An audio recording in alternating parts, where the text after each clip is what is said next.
What's going on, everybody? John out here with you. Alec Nava is going to be joining me. I see him in here now. We'll get him in to invite the co-host. It is Tuesday, November 14th, 2023. How's everybody doing out there today? It's the LA Clippers 3-6, 0-5 on the road, head coached by Tyronn Lue. It sounds like this: Russell Westbrook, James Harden, Paul George, Kawhi Leonard, and Ivica Zubac will be the starters. And for Denver, head coached by Michael Malone, he just got that extension. They're 8-2. They are 6-0 at home. Starters will likely be Reggie Jackson, KCP, Michael Porter Jr., Aaron Gordon, and Nikola Jokic. Alec, I know the way I see it right now with James Harden in the lineup with the LA Clippers. They're 0-4 with them, 0-5 since the trade. They really need to get a win today. Can they do it? In front of a raucous Denver crowd, it's going to be a very tough task because let's go back to last year's Denver Nuggets. They were 44-8 combined at home between regular season and postseason. It's no easy task going up against the best team in basketball, one of the best starting fives in the association, if not the best starting five in the association. On the other side, you have Kawhi and PG who have taken a step back in rebounding. The Nuggets are the best team in that category. You have James Harden and Russell Westbrook together in the starting lineup again. You have to wonder if this Clippers team truly has the chemistry together with this veteran leadership left and right. You have to wonder if they truly are the right fits if everything goes down even more, because they lost 5 straight. They need a win desperately. 6 straight losses will feel like it's panic time. Yeah, and at least as you said, it's early enough for the Clippers to be able to get it rolling. I mean, you have a luxury, let's just be honest, of having 4 straight All-Stars in your lineup. And then, oh, by the way, for the Denver Nuggets, Nikola Jokic, you want to hear his numbers? You want to think he might be possibly out of shape going into the postseason after winning the championship? Well, he's still averaging 30, 14, 8, a steal, and a block. So he's the best player in the world, going up against 4 All-Stars on the other side. Again, it looks like these jerseys and everything else won't contrast with the stripe that's in the middle of the floor. So it's Jokic and Ivica Zubac, and we are underway here. Ball Arena, Denver, Colorado. It kind of feels like we just covered a team like that yesterday. That's how it was between the Kraken and the Avalanche. Hook shot, Jokic. We'll go ahead and tip this one up, and Russell Westbrook will get the first rebound. So the way that we're going to do this is Alec's going to take the second quarter and the fourth. I'll take the first and the third. As Ivica Zubac misses this one short, Jokic now will push this across the timeline. Send the pass across for the former Piston Reggie Jackson as Aaron Gordon puts it on the floor. Try to power his way past Zubac. It's tipped up multiple times, but it can't be picked up by Jokic. PG-13. Get down the lane off a beautiful Euro. And the Clippers will draw first blood here as we're in the NBA in-season tournament. I believe the way this is going to work is Tuesdays and Fridays side will be the in-season tournament games. Everybody's going to play within their bracket. Whoever has the best record will move on to the next round. And then as we go along, we'll get to Vegas and see who wins the Commissioner's Cup. And they get a big fat bonus as far as all that money. So Russell Westbrook saves it from going out of bounds. And Kawhi Leonard, he just throws it to nobody. Turnover against the Clips. I believe I was looking for James Harden on that throw, but I feel that Harden is a little too short of that pass in the lane. But that was a beautiful Euro step by Paul George. It looks like he's back in his Indiana days when we see highlights like that from him. Absolutely, and I'll make sure to be able to cut aside from time to time and get your thoughts so we can step in. So I have to call the whole entire thing. As Reggie Jackson will hit off the back front of the rim. Ivica Zubac now leaves it for Russ. Again, for Russ, he's been a guy that's done this for a long time, but man, I still think he's really, really good. Ivica Zubac missed a bunny there, and Nikola Jokic got the rebound, stopped it from going out of bounds, and so bringing up the timeline. He's going to stop at the top of the key, send the pass across for KCP, right wing side. Jokic is wide open. He doesn't shoot past Harden. He goes to the Euro. This off the front of the rim, gets the tap for AG. He goes back behind the baseline. Jokic taps it up again, and a foul is called on the floor. That's just nasty craftsmanship from Nikola Jokic. Make it look easy on James Harden. Even though he didn't shoot that three-pointer after he faked out Harden and put him on a spin cycle, took him out to Dancing with the Stars. And he just drives it in, looks for the Euro. But even though it was nothing much there, he's showing he's the best player in the association. I mean, we saw the numbers there again, Alec, on the TNT side, but like 30 and 14 and like 7, 8. Are you kidding me? I mean, he's putting up MVP numbers. People can talk about him and Joel being in the MVP discussion, but it's no doubt Jokic is front and center, the best player with his assist abilities and his ever so underrated defense. Yeah, not to mention he's really good at the free throw line too, as he knocks down both. It's a tie game, 2-2, 9:45 in the first. Paul George accelerates, gets it in off the window and lays it in. He wanted the foul call, probably could have got one, as it's Aaron Gordon now on the right wing side. Kawhi now with Nikola Jokic, give here for Reggie Jackson. Nice stutter step, gets the space from Zubac and puts it in from 12. As this game is tied at 4, about 9:25 left to go on the first grinder with you alongside Alec Nava.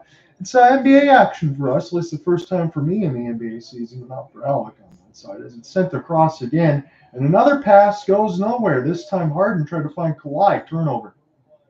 It's the second time this happened for the Clippers in the first 3 minutes of play. We're not even past the halfway point of this game. I mean, you get 2 costly turnovers on passes that are out of bounds. You got to find passing lanes to the open guys. But that time, it feels like the open guys were from the ghosts of the previous Clippers pass, like Blake Griffin and Chris Paul. Yes. As a shot from the three-point line, we'll see what the foul is going to be called on. Jokic was wide open in the previous, but he missed it. He got a lot of space. Michael Malone wants some clarifications there. We'll see what the foul is going to be on, whether it's going to be a shooting or anything else. But 4-4 is the early score line. Again, Alec, for Denver, I really feel like this is all systems go. I really feel much like the Vegas Golden Knights in the hockey side that the Denver Nuggets are probably still the favorite. Would you agree? The same way. They have this ability to roll out any one of their players, whether it be their starters or any of their bench players, or leave a lot to be desired for the bench, but they get things done in a business-like manner. Christian Braun, Zeke, Najee, who have been gaining the trust of Mike Malone as of late. Yeah, I like that rotation and everything else that you said about that. Those are big-time pieces. I noticed over the last couple games they played Julian Strawther, Peyton Watson on the college stuff too as well. They still have DeAndre Jordan off the bench that they could rely on should there's any other injuries. Paul George, I believe, quickly has 6 points as he knocks down all 3 free throws. So 6 points and 2 rebounds. PG's getting it done right now. Here's a nice little pocket pass. Reggie Jackson blows by Zubac. It finishes off the double clutch. And that's a smooth layup from Reggie Jackson getting it done. And some revenge on the team they used to start with as the point guard after they benched Patrick Beverly. Porter Jr., they're showing the pocket pass now for Reggie. And that's a tough play over the standing reach of Ivica Zubac, but makes it look easy. Another pass got deflected out of bounds, and now it's Russ from Zubac with 10 seconds to go on the shot clock. Kawhi off the half spin, back down hook. He missed it off the front of the rim. There'll be an opportunity now for MPJ as he's got this one at the top of the key. Jokic. It's a lofty pass. It was an easy read. Russ is all alone. He's going to lay it in, and the Clippers take a 9-6 lead. The takeaway from Kawhi, the ability to read plays like that with how he's been known between LA, Toronto, and San Antonio, and then the read to Russ to find the open man, get him wide open right down the knee, and Russ ran that straight up the gut like he's a running back in the NFL. I know it goes without saying, Alec, but again, when I see that burst of speed, it really looks like to me that Russell Westbrook still got that athleticism, doesn't he? And he still has it. Even if he's in a spurt, he's still going strong here. Yeah, I've always liked his game, the moxie that he's played with. I know that there's been some criticism and shade that's been thrown his way along the years, but I still think he's a winner, to be honest with you. I'm not trying to blow smoke or anything else or play favorites. I've always liked his game.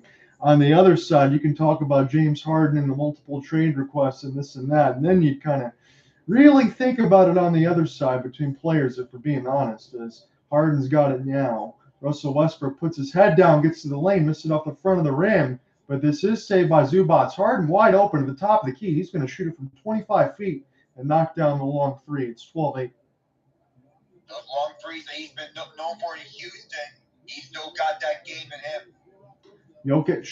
Now KCP, as Jokic has the right wing side. He thinks about a three. He'll take it and make it. There really isn't anything Jokic can't do, Alec. There's really not. Would it be when you think of inside the glass, from the arc, or to play defense?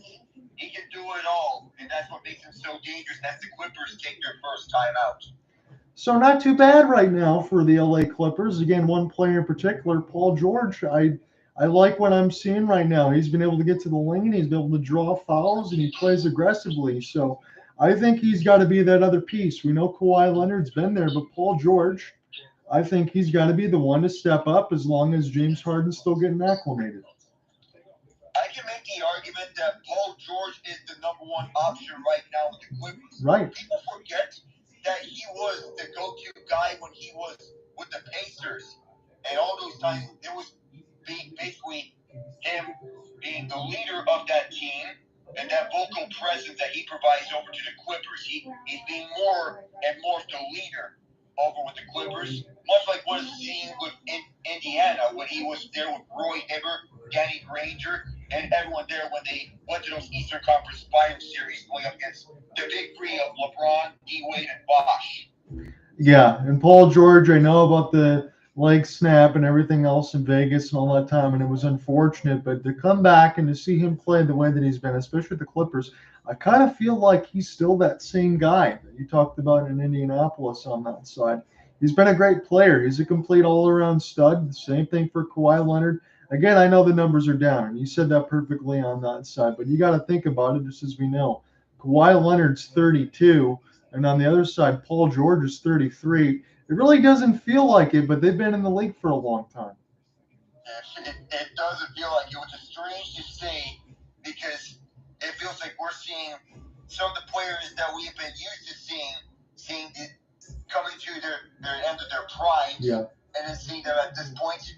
That goes to show that we have to appreciate what they had with them in their primes, because you never know what you have until it's all gone. Especially with Kawhi with the Spurs and that one year with the Raptors, Paul George in his insane run in 2019 with the Thunder, who blew out the Spurs earlier tonight, by the way, and with James Harden, Russell Westbrook as a nice 1-2 pairing between OKC and Houston, and wherever Russ has went, these have all been amazing players that we have watched throughout their peaks in basketball.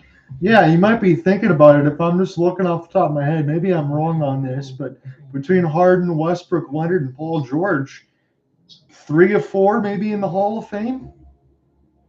Yeah, 3 of 4, we can say. That's a safe bet. So, I mean, that's exactly what you're looking at right now for the LA Clippers, and that's why they have aspirations. We already know we're looking at a Hall of Famer with Nikola Jokic and the Denver Nuggets. You're looking at the greatest second-round pick of all time. And anyone else that says otherwise, I think needs to get their eyes examined. As we get back into the break here, Chris Haynes is going to be doing some reporting for the TNT side. But John, I'm with you alongside Alec Nava. I know Alec Vision's probably going to be way ahead of me here, because at least I'm maybe about 30 seconds behind from the box score side of it. I got 7:25 left to go in the first here. A little bit of streaming for me on that side, not really the live side of it, just for a little bit of delay. But it's Paul George. Get this one right to left, as it'll be an opportunity for KCP. Still a really good defender and a multiple-time NBA champion, the former Detroit Piston, as it's James Harden. He's waiting for his dribble to get started, and PJ almost steals it as this is picked up by Kawhi off the back down. Here's a pass. Harden's wide open. He misses it off the top of the key. That's a blown assignment there, but James Harden can't make him pay as Jokic cleans up the mess. About 6:50 left to go in the first. It's Michael Porter Jr. gets the screen from Jokic. Step back, thought about it. Jokic will take another 3. He's going to miss this off the front of the rim, and this is skied by PG-13 as he sends this one right to left. Again, they are in the road whites with the mix of the red striping on the pant legs, and the Denver Nuggets and the all blacks kind of mix in a little bit of the uniform there. Nice pocket pass from Zubac inside, and the claw lays it in. Feels like Zubac took a page out to Nikola Jokic's playbook and passing that out to Kawhi because he has eyes on the back of his head on that sequence. Absolutely. That's a great call by you. Watson trying to get away from a screen. Jokic from 12. And Nikola, he's already showed you the inside game, the outside game. He's got to the lane. He's hit a layup here at this point, so he's already showcasing everything he can do. Paul George accelerates. He gets down the lane and lays it in. PG's look good early. There we have it. I mentioned about him possibly being the number one option here in LA. You can't go wrong between him and Kawhi being the number one option. But PG has been looking like the number one option so far tonight. Yes, he has. As Pickett is on the right wing side, I'll make sure I get that correctly. Zubac swats away Jokic. And now Paul George going to get down the lane again. And he lost it. Good strip there by Aaron Gordon trying to get up off the break. Pickett trying to get it past Harden, and he lays it in off the fast break. Oh, I talked about Kenny Pickett with the Pittsburgh Steelers and the University of Pittsburgh. How about Jalen Pickett from Penn State University going over the Denver Nuggets, already making an impact with them? Denver, another steal, 3-on-2. Pickett thought about it. Inside pass, Jokic. He blew the bunny. As this is an opportunity now for Norman Powell off the bench for Tyronn Lue's squad. We'll back it up the right wing side near the Ball Arena logo. And Harden got to pick it back up. He already started his dribble. Now he gets a chance to go with Zubac down the lane, and Jokic just lets him go right by as Harden gets on the board here. It's 18-15. Just as easy as it can get for James Harden, driving through for the easy layup. Just the crafty and work from him. Pickett, now for Jokic, right wing side. Good pass. Nobody picks up Aaron Gordon, and the multiple-time slam dunk champion gets an easy one there, Alec. You know, Aaron Gordon, who beat out, who was going up against Zach LaVine and Derrick Jones Jr., showing that he still got that athleticism that makes him a dangerous dunker through the lane. Paul George for 3. He's got this one on lock here early. It's 21-17. Nice turnaround jumper. Nice work. Nice work indeed for PG. Aaron Gordon's going to draw the foul and go to the line. So, again, we'll just give you the update here as far as Paul George. He's 3 for 3 from the line, 1 for 1 from distance, and 4 or 5 from the field for a quick 12 points. He's certainly been the hottest player on the floor. Nikola Jokic, he's been good, but he's 2 of 8 shooting for his 9 points. So I guess the Clippers are going to take that, but I have to imagine, Alec, he's not going to miss too many more bunnies at the rim. And that he's not going to miss a lot more at the rim. This basically is an uncharacteristic night for Jokic. But to be fair, the Clippers, for as bad of a defensive effort they had against the Mavericks, they're still a silently good defensive team. Let's not get it twisted.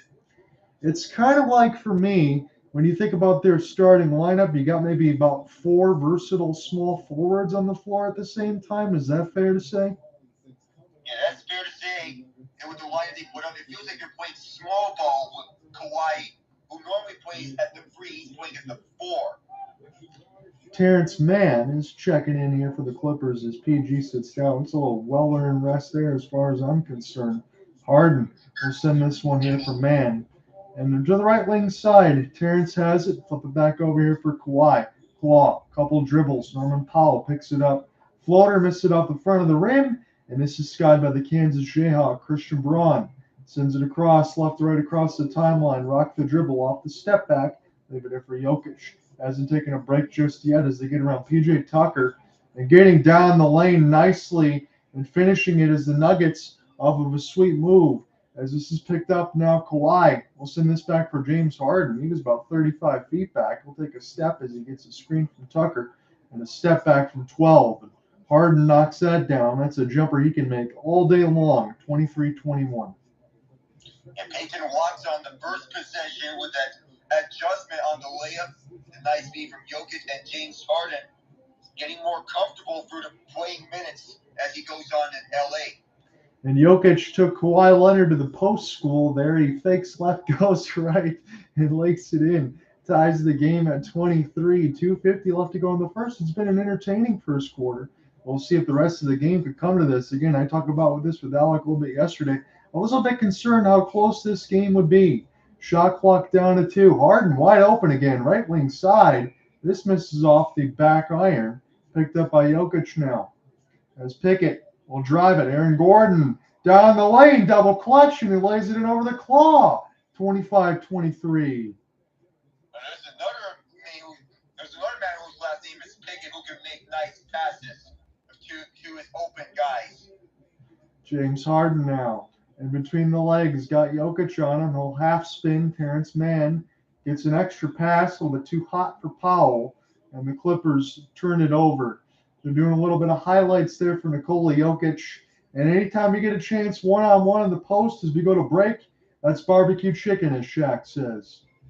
Barbecue chicken for him any day, every day. And all the time to talk about the Joker, we always talk about him perhaps being on triple-double watch every single game. Yeah. Because that's been a realistic possibility. Maybe we could see him average a triple-double on the season. That's not out of the possibility. I know we talked about this before, but I know it was a few days ago, maybe about a week ago, that it was announced that Michael Malone gets the extension. Again, I didn't realize he was already with the Denver Nuggets. I mean, I might be wrong on this, about maybe a year, 7 or 8 years with the Denver Nuggets already. And they were struggling a little bit until you went in and you get Jokic in the draft and a few other things. You got Jamal Murray there. You're trying to make it work. Good on the Nuggets for giving him the extension. I still think he's a really good coach. And this team is pretty well acclimated. They got a good starting lineup and some good bench pieces. You know, I could argue for Mike Malone, the most critical decision that he has made in his coaching tenure with the Nuggets was to start Nikola Jokic full-time at the 5 over Yusuf Nurkic. Even though that frustrated Nurkic to the point where he wanted out and requested trade to Portland, that has been the best decision that Malone has made in his coaching tenure. I'd heard the stories when Jokic was drafted, and again, it comes back for certain players. Sometimes they don't make it, sometimes they do. But the first time in practice, and they're seeing this guy, and he looks a little big, maybe a little bit portly on that side, doesn't have a lot of athleticism, but holy cow, he pretty much tore us up in practice. And then the rest is business as usual. Multiple-time MVP and an NBA champion, Nikola Jokic. So they make him in all shapes and sizes, but the skill level that Jokic has is something that's exceedingly rare for a center. Yeah, very exceedingly rare with the size advantage and all the advantages that he has on most other defenders, no matter where he is on the court. If he is closed up, you'll find the open man. If he's open, you'll shoot the shot. It's basically pick your poison. Yeah, it's pretty crazy to have a person that's that talented in the league right now at that position. I know they talk about Kristaps Porzingis being the unicorn, but I think that's probably Jokic's nickname for me. Again, he's my favorite player in the NBA to watch for a reason, because he literally just plays the game of basketball the right way. He can score at any level that you need him to. He can knock down free throws. He can play defense. And you don't see many centers run the offense, but he can also do that too. So this should be a fun game. As you mentioned, you got Paul George, Kawhi Leonard, Zubac, Westbrook, and Harden. I mean, that's one heck of a starting 5 for the Clippers. I don't expect them to continue to be 0-5 on the road, but this is a stiff test today against the Nuggets.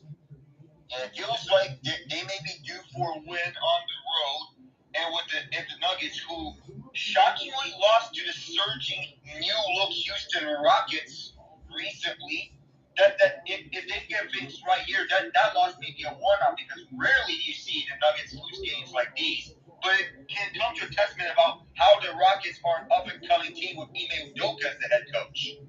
Yeah, no doubt about that. You mentioned with the about 5-game winning streak on the other side yesterday, and the Rockets, they're a really young squad. You got Jalen Green, you got Jabari Smith Jr., a lot of other pieces there. You pick up Fred VanVleet, and Ime Udoka has been a good coach. We know about the situations with the Celtics, but I mean, the Rockets, it's a pretty easy pickup on the phone to be able to get a coach with that kind of talent. And he's got a really young squad that's hungry to showcase what they can do. Shot clock down to 2. Gordon with the step back, too strong off the front of the rim, and Terance Mann will accelerate right to left across the timeline here for the Clips. They're down 2, 25-23, about $1:35 left to go in this first, as it's James Harden. He'll get the screen from Zubac. Again, he hasn't taken a rest. Really, the only one is Paul George, as this is past Zeke Naji. And he gets it off the glass and lays it in. An example of the ISO scoring we've seen for years now. Perhaps we may be seeing the difference that one man can make onto the court with Jokic on the bench right now with Zeke not filling him in. But that was amazing. And basically just a routine play every day for James Harden. Yeah, it's pretty crazy. Again, you think about it, he's probably one of the best shooting guards in the generation side, no matter what you think about it. You could throw him in the same side in between Michael, Kobe, Dwayne Wade. He's probably a step below those three, but he really is that talented. He's going to fire a three from the top of the key. Norman Powell will get it back up the rebound from PJ Tucker. That's too strong. A third opportunity will reset the shot clock to 15, but it's down to 8 now. James Harden, he's going to do it again. He'll get the screen from Zubac. This from 30, and this is short off the front of the rim. So Clippers got shot happy there. They had 4 chances. They missed them all. And now essentially it's about a 7-second difference on the shot clock here. We're tied at 25 between the Clips and Denver. Step back. And that's a good looking shot there as that one's knocked down for Pickett. And it's a 28-25 lead. It's the last position of the first quarter for the Clips. It's been a good contest. Hopefully Alec can have that the rest of the way in the second and the fourth side, because I'm surprised this game's been this close early, to be honest. Down to 5 seconds, draw the foul, and that's what Harden can do. You got to make sure you don't put him at the line. He's pretty perfect on that side. Mike Malone is trusting his younger guys with Jamal Murray out with a right hamstring strain. He's going to miss the rest of this month. But Jalen Pickett, Julian Strawther are 2 guys that he has been relying on outside of Christian Braun, who's been a playoff hero for them. And both Pickett and Strawther, they've been running the parts. Yeah, they've been really good. So the next foul will put them over the limit here, but it's only 4.3 seconds. Here's the trigger. Powell got it with 2 seconds. He's going to have to launch from 18, miss it off the front of the rim, but he draws the foul. So we'll give the Clippers 2 free throw opportunities and maybe Denver a final shot in the first. Norman Powell has been using these chances, whether it be Toronto or LA, and here with the Clippers in his new home after he had that heroic run with the Raptors in 2019. People talk about that and how and Henry and I with Kawhi Leonard. He's averaging 12.7 this season. Solid for a bench guy. Yeah, and he's shooting 52.6% from the field as well. And again, I feel like I'm getting old. Norman Powell's already 30 years old on that side. So again, these are names that we've seen for a long time, but the scoring production's always been there, whether it's been with the Portland Trail Blazers or the Clippers. He misses it. An opportunity for Mann at the buzzer. He can't knock it down off of another opportunity there, but at the end of one, it's 28-26 Nuggets. I got to give the Clippers credit for keeping it close with the defending champions, because they fought them every inch for inch throughout this game and for hanging in there. We can talk about no Jamal Murray, but whenever you go toe-to-toe with the defending champions, that is always a plus. Yes, it is, Alec, on that side. And again, admittedly for me, a first NBA assignment. I know you've been through a few of these already on that side, but I want to watch and pay attention to how Ty Lue manages the minutes between George, Leonard, Westbrook, and Harden, because you want to be able to stagger them, right? So then that way you always probably have 2 of them on the floor at the same time, because when you're looking at the rest of the bench, I can trust Terance Mann, and I can trust Norman Powell to be able to get some points. But you do got Bones, Hyland, Moussa, Diabate, the Michigan man on that side, Amir, Coffey, Kobe, Braun, PJ Tucker. Those are names, but they're probably not names that are going to score too much. Not really. When you look at Terance Mann and Norman Powell, those are the first 2 names that come to mind with the Clippers bench. With the others, you can rely on them on more leverage situations, such as PJ Tucker on the defensive end. Him being 38 years old and coming over from the James Harden trade as well. He's more relied on defense, and that showed when the Bucks won that championship.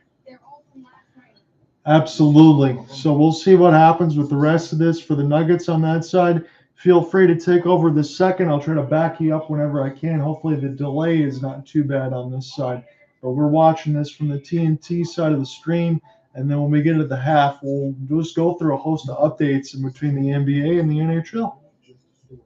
Yeah, that's what we're looking for. And admittedly, I'll say, for the 2 other games that I've looked at before, those were very close games. Perhaps you could say those were classics as well between the Milwaukee Bucks and Philadelphia 76ers, which was tight and down to the wire. And Damian Lillard's debut, where he put up 38, if I remember. And then you got the Lakers and Suns in their second meeting. Anytime that we get to watch LeBron James and Kevin Durant go up against each other, it is must-watch basketball, and that was once again the case.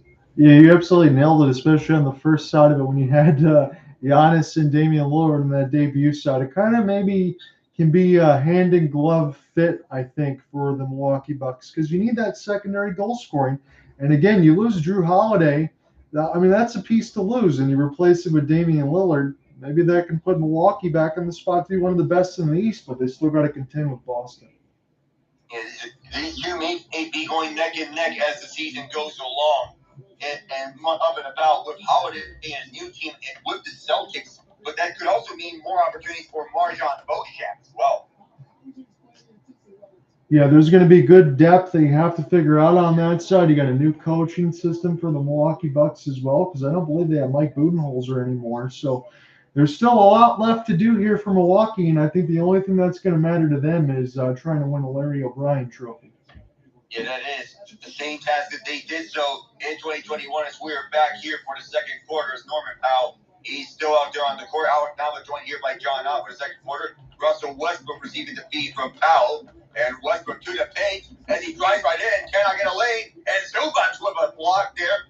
There from one of the Nuggets. Christian Braun picks it up. Driving to the rim. And lays it in. The end-to-end sequence from Denver. How about this? If you can get any kind of bucks like that from Christian Braun, that's only going to improve his confidence. He's a lengthy guard. He's got a lot of speed.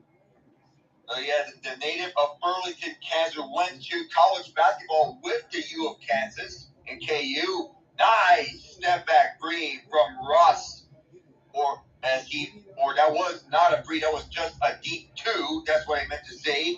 It's a 2-point game as Denver has it from Reggie Jackson.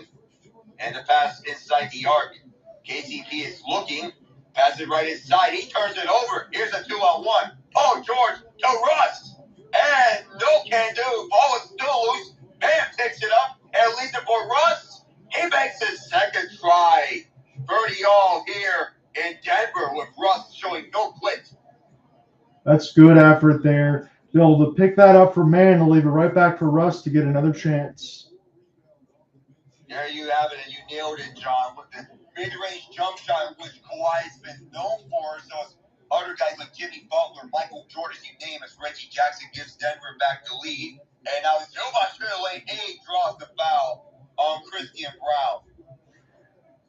So, Alec, I'll say this with Ivica Zubac, I don't know if the Lakers maybe regret that one from several years ago. I know it's a much different team now, but I always think Ivica Zubac is pretty much a walking double-double.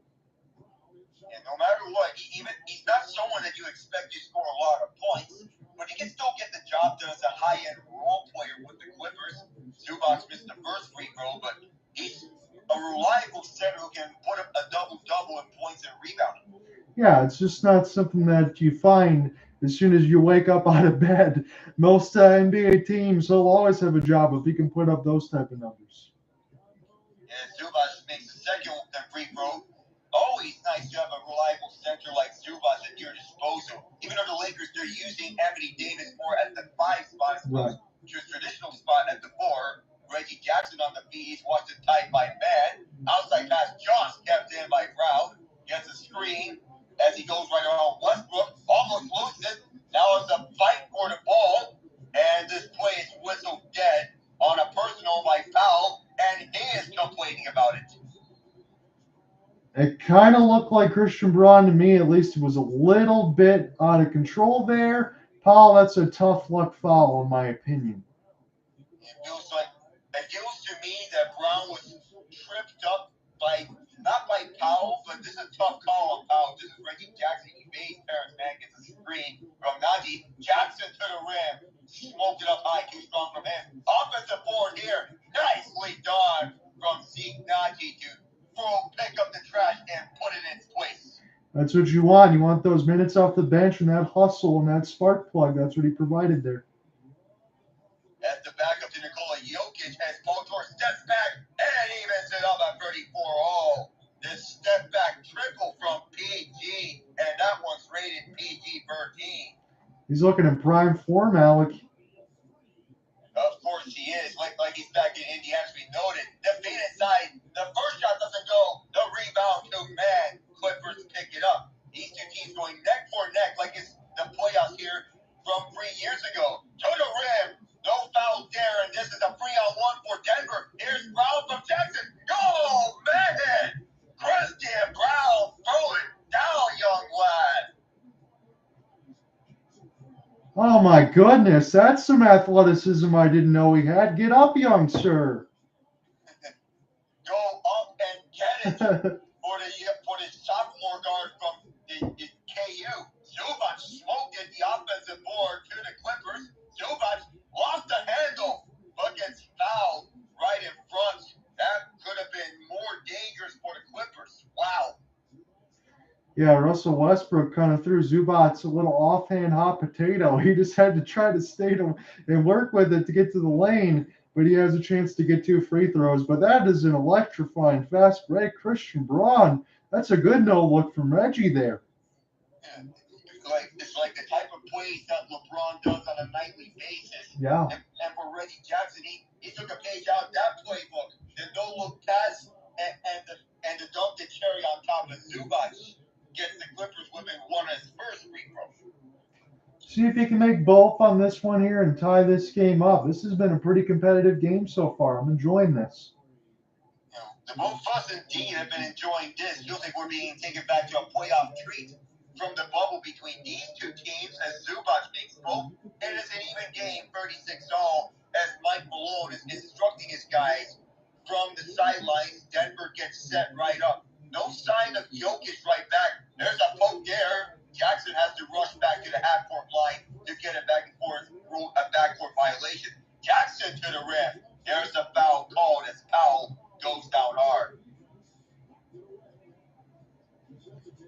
So Jackson tried to probe a couple times, but yeah, it's going to be an off-ball foul there.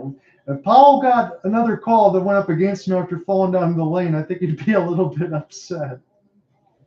It feels like Powell is a little bit upset about it, but you got to wonder about what the officials have been emphasizing in the offseason about cracking down to emphasize less flopping.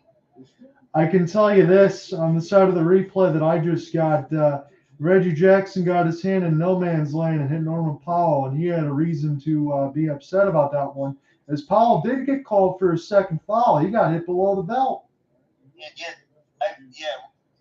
there is a notion that the both of us can see that there was a little light shove from Reggie Jackson on Norman Powell. And Powell, he had a reason to be upset about that. Jackson made his first one. Here comes the second one. He sinks both. It is a 2-point ball game here at the Mile High City as we see Paul George and Russell Westbrook right back on the court. Feels like a throwback to the OKC days between these two. Russ, he breaks free from the double team. Najee is on Russ to the rim, and that one just short as this was well below the rim. Christian Braun finding Peyton Watson out. Is Jackson going over to the left side? Wide open three. All day for KCP. 5-point lead for Denver. Man, that is a blown assignment there. KCP was really good from distance last year. You give him those, he's going to make that. You give him those good looks, he's going to make those any day of the week. And there is a traveling call on Russell Westbrook from what we're seeing here. Yep, he shoveled his feet. He didn't dribble the basketball there. Now he gets tied up a little bit with Reggie Jackson as the referee's got to go out and talk to them on that side. Things might get a little testy here. It feels there's a little chippiness already early on between Russ and going to call this. They're going to say this is. So Jokic is going to be back out on the court, and Zeke Najee heads to the bench. Well, like you can say this, the personnel from Michael Malone, they did a great job. You give Jokic a little bit of an extended rest here. That's exactly what you want from the bench unit. You need your others to step up in big ways, and that's exactly what Mike Malone has been doing so. Giving these young guys motivation to be prepared mentally for games, whether it be through his jokes or through his serious side of his personality. But he has a bit of humor attached to him. Just as when it's noted about him, laughing about him and his jokes on the Lakers. It's always good to have that. He's a guy that has complete command of the locker room. And as you said, in the longest tenure since June 2015, doesn't happen very often. Only Pop, Spoelstra, and Steve Kerr have been coaches longer. This is when you know that when you have a sustained culture, longevity among team culture on a team between Pop, Spo, Kerr, and Malone, and Jalen Pickett. No look pass for Jokic, and Jokic, that one just short, but that would have been a highlight reel pass from Jalen Pickett, and Jokic made it in. Here's Russ on the other side. He'll look, and he'll go inside. Aaron pass, and one that he was thinking that he should have had back as he was looking for Jokic. And Zubac and Jokic easily intercepted it. And then now on this three was Jokic.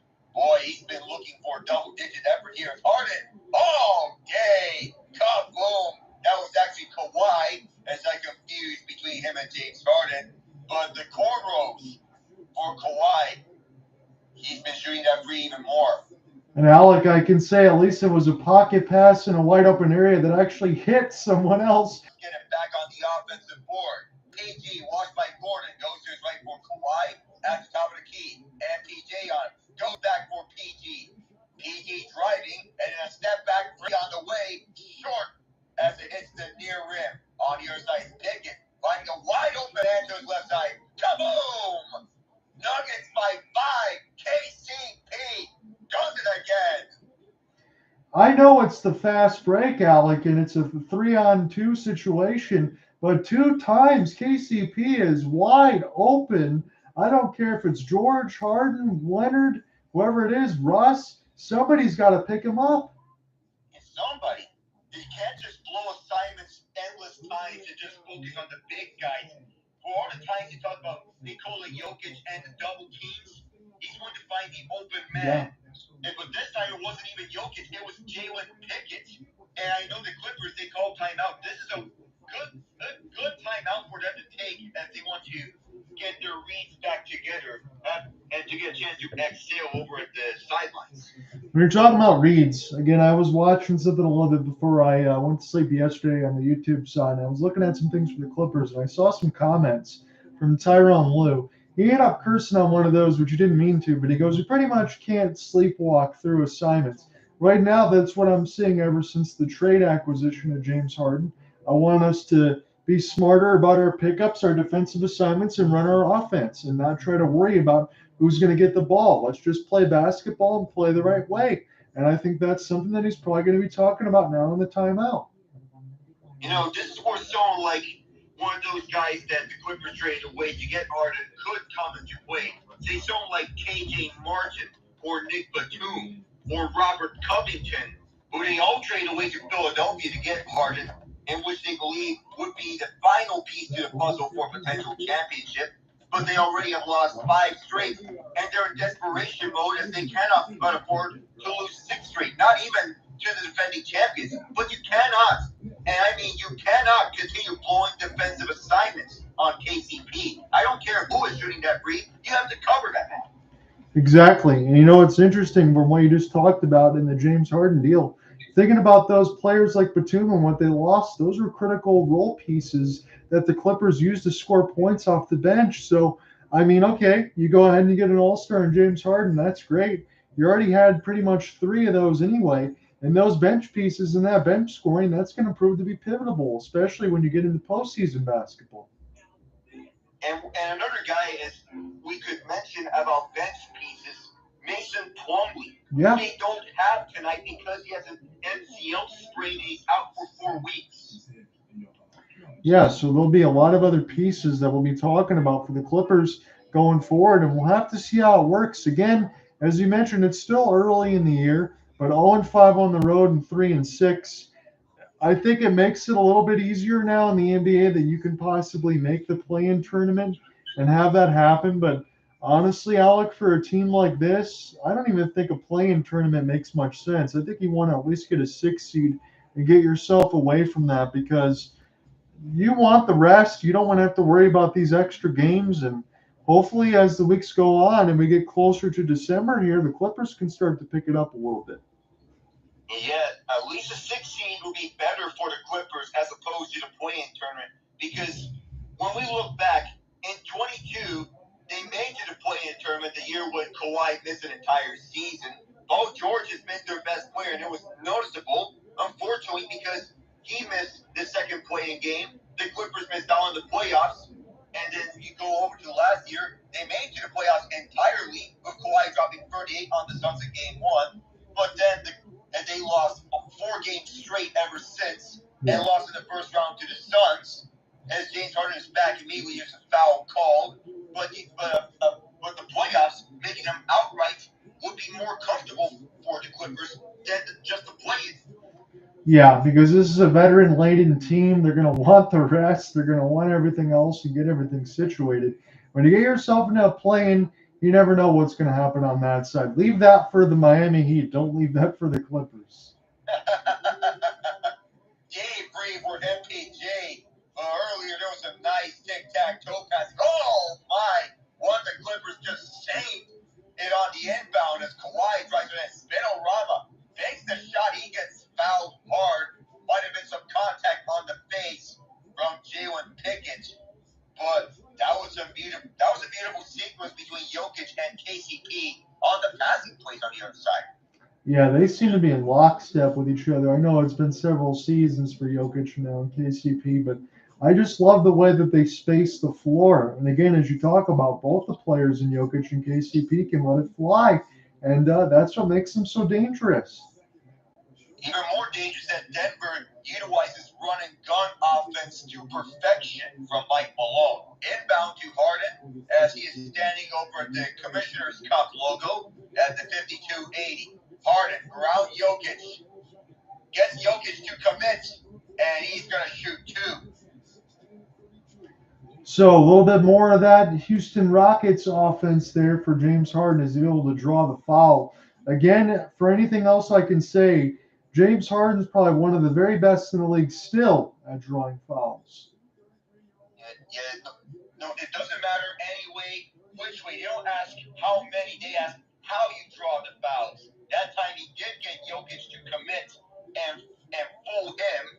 He made Jokic look silly that time, and he makes the first one, and Harden showing all the strengths that he has shown in the Mike D'Antoni system, and he makes 2 of them. But you'd reckon that he played at his best in the Mike D'Antoni system. Yeah, he did, because it's pretty much his ball and nobody else's, and it's his show. Again, we've seen a 70-point triple-double from James Harden. He has that kind of skill. And Jokic gave free, and he gets a standing O from Nuggets faithful here in the final 450 of this half. Nuggets by 6, Clippers running it up. Here's Harden who draws a double team and a pass cross court to the right side where this is Kawhi driving on Gordon. He stops and fires mid-range. This rebound taken up by MPJ. Nuggets go across. Here's a deep 2 off the near rim. And this may have been last touched by a Clipper. Both teams pointing in opposite directions. We're not sure who has it. And that running gun 3 right now for the Denver Nuggets, it's getting a little bit dangerous for the Clippers because you get Porter Jr., you get Jokic, you get good-looking players, opportunities to shoot, and they're going to make you pay. And, man, that young picture that we have of the 4 players that are on the Clippers, that really trips you up, doesn't it? All California boys. That's the big theme in common. And they're all playing together for a California team. Jackson's free is short. Rebound by Kawhi, who played college ball at San Diego State under Steve Fisher. The Aztecs made it to the national championship game last season, lost to Dan Hurley's UConn Huskies. Here is Kawhi, opposite FEJ, mid-range shot, double rim, rebound by Jokic. As he goes up, pass it over to the left side for Jackson, who is up against Harden. Reggie Jackson drives in. The reverse layup from Reggie. 49-41 Nuggets. And he's been showcasing some athleticism. Reggie Jackson still got some skills. You remember him from the OKC Thunder. Oh, that is for sure with Reggie Jackson, no matter if it's the Thunder, the Pistons, or with the Clippers, the team that traded him to the Nuggets, in which he won a ring with last season. That trade happened just last year, as I say, is the big, just as there's a foul call. Again, I'm looking at it, and I'll just say it as plain as day. Again, you can't have all starters hit at once here, but Kawhi Leonard has been pretty quiet. 2 of 5, just 5 points right now. He almost lost the handle that time, but he picked it right back up. Harden goes out in front, mid-range shot, and it hit the window off the rim, stayed out. Jokic on the other way. He got called for a kickball violation. Finds MPJ from mid-range, left side, knocks it down. We have our first double-digit lead tonight, and the Clippers use their third timeout. I know that's a great move there, Alec, for MPJ on that side to work his way into the mid-range. But if I'm Tyronn Lue, I'm a little bit upset at the lack of defensive intensity. And that's the problem that I would throw out as far as this trade and everything else is concerned. Not to stockpile everything on James Harden, but he's not one of those guards that's going to get out there and really give you that effort defensively. And when you have those runouts, leakouts from 3, I mean, Denver can really kill you because every single person on the floor can really space it. And everyone can. It's not just Jokic, but also you pay attention to Aaron Gordon, MPJ, Reggie Jackson, Christian Braun, KCP. Everyone is playing their role, and they're playing up to that role. And when they get Jamal Murray back, it feels like Denver will go on to have 3 second options on the court at the same time. Yeah, that's an embarrassment of riches on that side. And for Jamal Murray, hopefully when he comes back, he can look like much like he did last year, or even the bubble version that it was, because Jamal Murray has really grown into be one of those great players. Again, for as much as we talk about Jokic, I think when Murray does come back, you kind of have to mention him in the same light because he really can score the basketball. Yeah, remember about him outscoring both Kawhi Leonard and Paul George in Game 7 in the second round bubble series in that 3-1 comeback. 40 points to Kawhi and PG's 34 combined. And Murray needs to be in that same consideration of high-end second options in the league, and perhaps some All-Star nominations. Yeah, I think that's perfectly said on that. So it's probably right where you'd want to be. Again, usually you kind of run an offense through a star. Not everybody can all eat at the same time, but those high-end options that can play without the ball and kind of run in the system are very important. And Michael Malone, again, not many teams can say your point guard is essentially your center, but that's the way it works. Jokic is going to be able to get some easy looks for Murray when he comes back, and I think that they'll continue to flow. There's not a lot of centers who can also play point guard. We talked about Jokic, perhaps some flashes of Joel Embiid, Victor Wembanyama up in the future. Right. Another name that I want to mention up there, Alfred Şengün with the Rockets, who previously compared him to a younger version of Domantas Sabonis just before his growth and development. Now you see some comparisons to him and a younger version of Nikola Jokic. You and I talked about him, I think, several weeks ago when we were covering a game on that side, and I really like Şengün too. I think the sky's the limit for that young man. And if that young team under that side for Ime Udoka can continue to improve, Houston Rockets are going to be a problem here for years to come. Yeah, I'll admit the Rockets are my NBA team. Is right to you. It's kind of weird to say this, given that there are no NBA teams in Pittsburgh, but guess family ties can't hurt. Sure. If anything so. But and then again, it's what a difference that a coaching hire can make between Steven Silas and Ime Udoka, and they're emphasizing accountability and defense in Houston. This is the way that Ime Udoka basketball works. As this mid-range shot was short from Kawhi, this ball goes out of bounds. Last touch by Clipper. Denver will get it back with 2:49 left in the half. Yeah, everybody can be an offensive team and aspire to do that, and it can be flashy and be entertaining at nights. But if you can't play defense and you can't get stops, you're not going to win anything. That is the big emphasis there, as this long shot is short. And here's the long pass for PG. And his dunk rolls out. A rare miss from Paul George. Here's the Nuggets the other way. Tick, tack, toe. Nikola Jokic caps off an unbelievable passing sequence. And the first tech from PG in the wake of that, because he was angry with how his missed dunk turned out. I'm PG, I'm wide open. Why don't I just lay it in instead of getting a tech? Oh, that's a bad look. You're having a nice night from this game, and you get the tech called your way. Oh, that's a bad look. That one of the referees, that would be Natalie Sago. Yet she called the tech on Paul George, and PG, he's got to be upset about that. I got to say that he missed that dunk. But here's Norman Powell from the left corner. Airballs him for the foul. Man, and Tyronn Lue, when you just saw his expression, Alec, he was none too pleased. Yeah, if I'm Tyronn Lue, I gotta be displeased with that. PG is going for a highlight reel, two-handed dunk, and you got two guys behind you. Just lay it in from that point. Yeah. No, he's got to know better than that, because on the other side, the Denver Nuggets pretty much point out the Harlem Globetrotters with 4 passes and a lay-in. So now we have Norman Powell, who is shooting three free throws. So he makes the first one and then the second one. It's pretty rare that you see someone shooting free throws. The only times that we see this is when they're getting fouled from beyond the arc. Here's the third one, and sharpshooter, 3 for 3. Norman Powell did what Paul George did earlier, the second time they've had 3 free throws. If we remember going back to that Battle LA thriller, just so we get another foul, this time on James Harden. Paul George hit all 3 free throws to send that Battle LA into overtime, in which the Lakers won, with the 2 big stars going out for 30 points, at least 30 points from each team between Kawhi and PG, LeBron and AD. I know you just mentioned the referee's name on that side again. Yeah, we'll go ahead and throw that out there again, because now James Harden's a little bit upset with her as well. He's a little upset with the ref after that shooting foul that was called his direction on Reggie Jackson.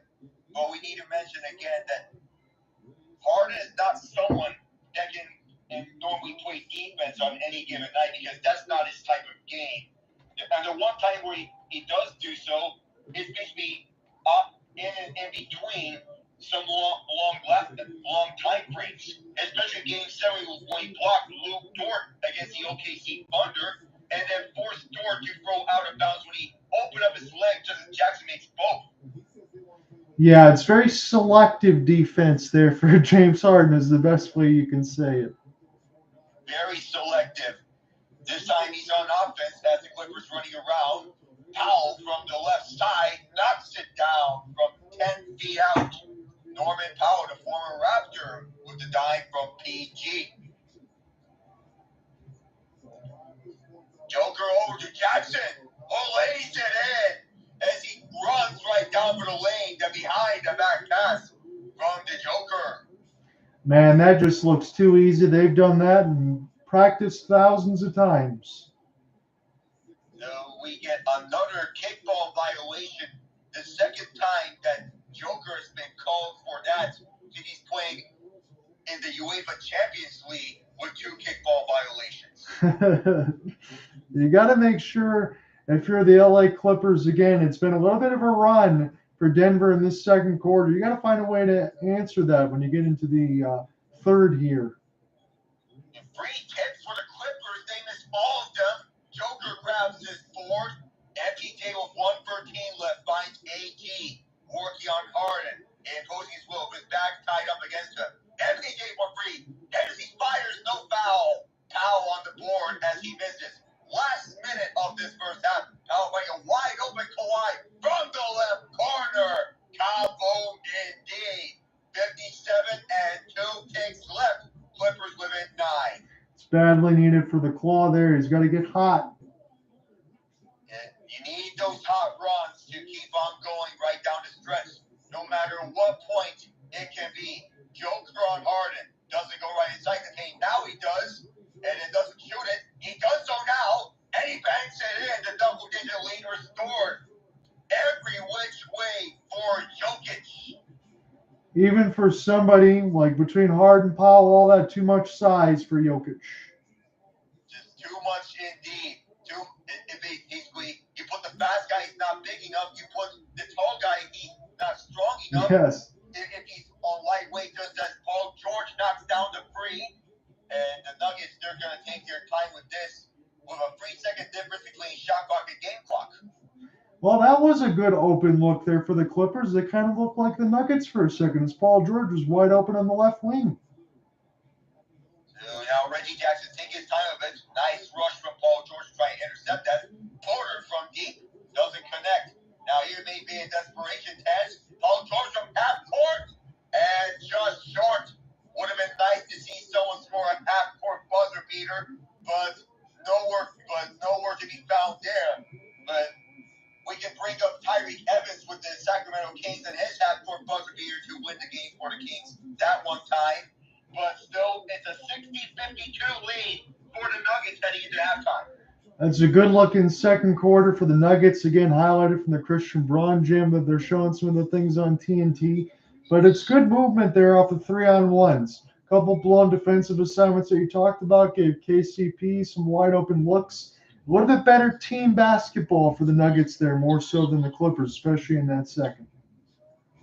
Well, we're emphasizing about fundamental basketball. That's what Mike Malone has been emphasizing in and about with the team. Fourth longest tenured coach in the league, and for the longest tenured coaches, you talk about fundamentals. That's what Greg Popovich emphasized with Tim Duncan, Tony Parker, and Manu Ginobili, and with the first few years of Kawhi Leonard on the team. Yeah, that's what you got to have on that side. If you don't have the fundamental, if you don't have the play, just like it is for any of that in sports, if you're not carrying that, you're probably not doing your team any good on that side. We'll go ahead and get you across the NBA scoreboard before we flip into the NHL, only because we're covering an NBA game today on this side. So let's get into the finals. So the Mavericks, they haven't gone down too much this year, but they do at home and the road at the Smoothie King Center. I believe that's what it's still called in New Orleans. It is 131 to 110. We will see who was playing on that side as it's Brandon Ingram. BI has 25, 9 rebounds, 7 assists, and 2 steals.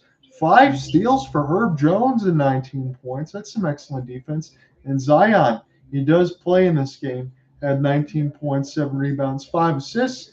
On the other side for the Dallas Mavericks, they must have done a really good job because Kyrie Irving and Luka Doncic held to just 17 and 16 respectively. Luka was a minus 26 on the floor.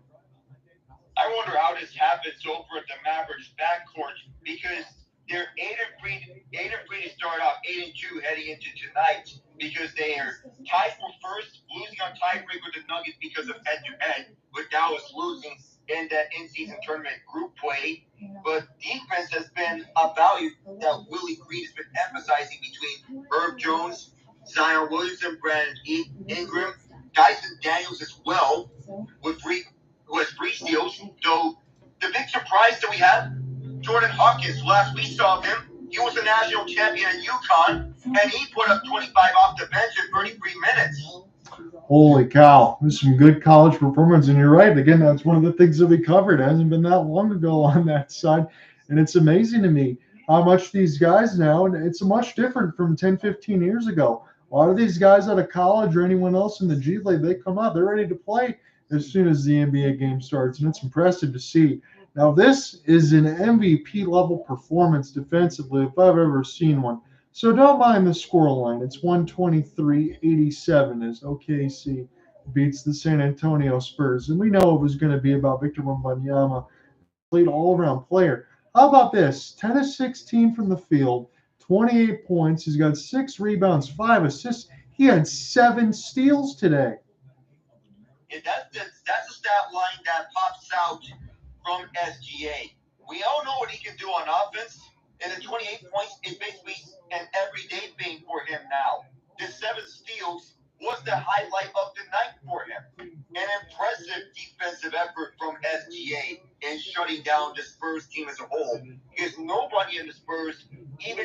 scored more than 15 points. Not even Wembanyama, Zach Collins, or Julian Champati. Yeah, you had Zach Collins, Victor Wembanyama, Jeremy Sochan all minus 31 on the floor. They kind of got ran a little bit. Josh Giddey was very efficient to get his 18 points, 7-11 from the field. Again, the leaders there tied in between Champagny and Collins, 123-87 as the Spurs fall to 3-8. OKC improves to 7-4. And it's amazing. I always talk about it. You go from Russ Westbrook to Shai Gilgeous-Alexander. It's always nice when you have a point guard that could be an absolute leader. The Nets, they get a big win over the Magic. It's 124-104. Again, for Brooklyn, it has Spencer Dinwiddie, 10 of 18, 5 of 10 from 3 for 29 points. He had 9 assists, 21 points for Mikal Bridges. Again, I'm making sure I don't miss Cam Thomas, but it doesn't look like he played today on that set with his ankle sprain. On the other side, Franz Wagner, the Michigan man, had 21 for the Magic, but they fall to 5-5. Brooklyn improves to 6-5. The big question that we were having about the Nets is how they would do in the absence of Cam Thomas. Because Thomas is someone who can light up for the scoreboard, making 40-point nights look like it's an everyday routine for him, making it look so easy. Well, other players, they have 40-point nights there, but Thomas is making a living out of them, and it's just his second full-time year with Brooklyn. So this is an outside look at this next score here between the Philadelphia 76ers and the Indiana Pacers. I guess some things can't be explained, but I'll talk about that in a minute. So Tyrese Halliburton had 33 points on 11 of 18, shooting 7 of 12 from deep. Man, he's been ridiculous.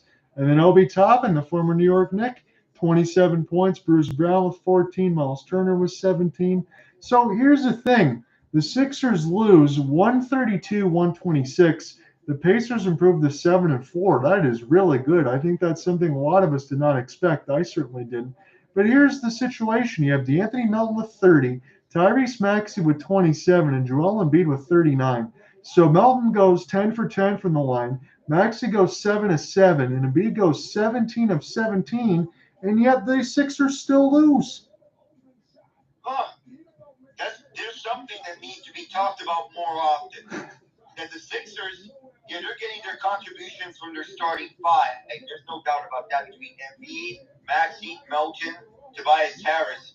You need to have your bench guys, they step up. Because when we look at from the other guys outside of Harris, Embiid, Maxey, and Melton, just 8 points combined between Robert Covington, Marcus Morris, Paul Reed, and Patrick Beverly. Basically, there was nobody from the bench that was stepping up. I mean, nobody. It was nowhere to be found. Yeah, and again, as we talked about, when you even think about the Nuggets and everything else, how bench scoring could be so important. For Philadelphia, they fall to 8-2, and they went 34-35 from the line and lost. But as Alex said, you have all those points from the starters, and again, you combine for just 6 bench points. It's probably why you're going to lose. And also, he gave up 132 to the Pacers on that side. Hey, maybe the Pacers are a better team than we all thought. Yeah, especially with Miles Turner at 15 of his 17 points in the fourth quarter as well. Even though he fouled out of this game, perhaps the Pacers are looking like a much better team than what we've seen in previous years. And a much improved team thanks to Rick Carlisle as their coach and Tyrese Halliburton. And the nice addition of Obi Toppin, who I figured will be a number one option on a different team. What am I saying? Number one option. Because that's Halliburton right now. He'll be a better fit on a team outside the Knicks because they already have Jalen Brunson and Julius Randle. Right. And Toppin is fitting in nicely with them. Yes, he is. And again, Jimmy Butler in this next score, 111-105, as Miami gets the win over Charlotte. They improved to 7-4. Charlotte falls to 3-7. Miami's off to a slow start. Can't tell that to Jimmy Butler, though, because they've starting to get percolate of late. 10 of 14 from the field, 11 of 14 from the line for 32 points for Jimmy. Bam had 21, 11, 4 assists, and 3 steals and a block. What else is new on that side? Javi Jaquez out of UCLA had 17 off the bench as well. PJ Washington had a big scoring game for the Charlotte Hornets. He had 32, and LaMelo Ball had a double-double as he finished with 28 points, 11 assists, and 3 steals. Some things can't be explained with the Heat and with the Heat way of how they're going things. It appears that they're doing better when they're an underdog rather than they are as a favorite. But some things really can't be explained. But Jimmy Butler doing the typical Jimmy Butler thing, and Bam Adebayo doing the typical Bam Adebayo thing, just as per usual. But there's something about Jimmy Butler and how he performs better in the playoffs. Even though this in-season tournament is basically like a mini playoffs right inside the middle of the regular season, like what the MLS does. You just got to tell, essentially, Alec, then the Jimmy Buckets that it's playoff time, and he turns into Hemi Buckets, as you say. Yeah, that's what the logic we're going through. So Utah, they get a 115-99 win over the Portland Trailblazers. For Portland, it was Jeremy Grant and DeAndre Ayton, 26 and 22. Ayton had a double-double as he got 10 rebounds and 3 assists. On the other side, Jordan Clarkson, sometimes he comes off the bench, sometimes he starts. Well, he started today, had 30 points on 13 and 19 shooting. Lauri Markkanen had 21 on 8 of 18. 10 rebounds and 14 points for John Collins. Again, I'm used to him being on the Atlanta Hawks, but the Jazz get a big win today. We can be talking about the Hawks next, but Lauri Markkanen and Jordan Clarkson been a nice 1-2 combo for Utah as they're both elevated to the starting lineup. It appears that Utah's embraced the small ball mentality, with Collins and Markkanen being alternating between the 4 and 5. That can work out. Markkanen better suited at the 5, Collins at the 4. But you go 1-2 between Clarkson, Ochai Agbaji, and Keontae George. So basically, small ball for them, which seems to be working out in a sense for the rebuilding Jazz. Yeah, it's worked out pretty good for them. I think they got a lot there for Rudy Gobert and Donovan Mitchell, and I like what they're doing going forward, especially when you think about Danny Ainge on that side. They're going to be able to get the job done, and I like where they're headed. So, as Alec just mentioned, it's the Atlanta Hawks and the Detroit Pistons. Man, the Pistons fall to 2-10. Atlanta Hawks improved to 6-4. So for the Hawks, DeJounte Murray, he put on a show, had 32 points, 10 assists, and 3 steals. I thought the Pistons, they had some really balanced scoring. I'm not trying to blow smoke on this side, but Bagley had 22 on 9 of 12. That's not something you normally see, as he had 22 and 11. But I want to just highlight for just a second, Oscar Thompson, the 5th pick. Pistons had the worst record. They fall to 5. They get Oscar at 5. He had 21. He had 8 rebounds, 5 assists, 3 steals, 2 blocks. I'm not going to call Oscar Thompson the second coming of Dennis Rodman. But, man, he can really rebound for a 6'7" guard. Yeah, he can. He can play either at the guard position or the forward position. But for him to get 8 rebounds as a guard and then 5 assists, 3 steals, 2 blocks, he's showing that all-around ability that Detroit has been preaching when they drafted him 5th overall. A lot of talk about discussion between the twins, between him and Amen Thompson. We haven't seen a lot of Amen Thompson in Houston, but All-Star has been looking like he is an everyday NBA starter already, and it's just his 12th career game. I don't want to interrupt anything else that was going on, but I happened to glance over at the halftime. Did you see what was going on between the Warriors and the Jazz? I mean, with Draymond Green? Yes. What? It was a flat-out choke job of Rudy Gobert. I mean, they were going back and forth right at each other's throats. Like, when we're looking at it, what on earth is this chaos? We mentioned about bench clearing altercations. And sometimes when we think of bench clearing altercations, we're both reminded of Game 5 between the Astros and Rangers with Brian Abreu and Adolis Garcia. And it's not exactly that, but these two were right at each other's throats. So there was multiple ejections from what we heard. There's 3. Draymond Green's gone. Klay Thompson might be gone as well. Rudy Gobert might be gone as well. So we'll keep you up to date just in case anything else happened. But it's a wild scene. I'd be surprised, honestly, from what we saw, if Adam Silver didn't start handing out some fines. Yeah, it feels like the silver hammer is going to be slammed down onto the guy. Draymond Green, Klay Thompson, Jaden McDaniels. I feel they're going to get some money out their pockets and give them right over to the commissioner. I'm not sure if we're going to be able to get to all of the hockey finals on this side in the intermission, but I'll let you take the reins on it, Alec. Is there anything that you want to hit first? All right. Yes, I might want to go lightning round here. There's only one game that's happening right now because every other game has ended. That's the Panthers and the Sharks. It's 1-1 in San Jose. Ryan Lomberg, Mike Hoffman had the goals late in the first period. And now to get this quick recap going, let's start off in Columbus, where it's the Penguins and the Blue Jackets. A hat trick and assist for Sidney Crosby. Penguins get the win by debris. Eric Carlson, who now has on a six-game point streak up to 11 points, 4 goals, 7 assists. Bruins and Sabres. Boston gets another win, doing things in a business-like manner. They improved to 12-1-2. 5-2 victory, courtesy of a 32-save effort from Linus Ullmark, a goal, and 2 dimes from David Pastrnak. Calgary squeaks out a win in Montreal, 2-1 the final, thanks to Jacob Markstrom and 34 saves. Connor Zary a goal and assist, and something that they need to get right back on track. Washington upsets Vegas on a 3-0 shutout. Charlie Lindgren with a 35-save shutout.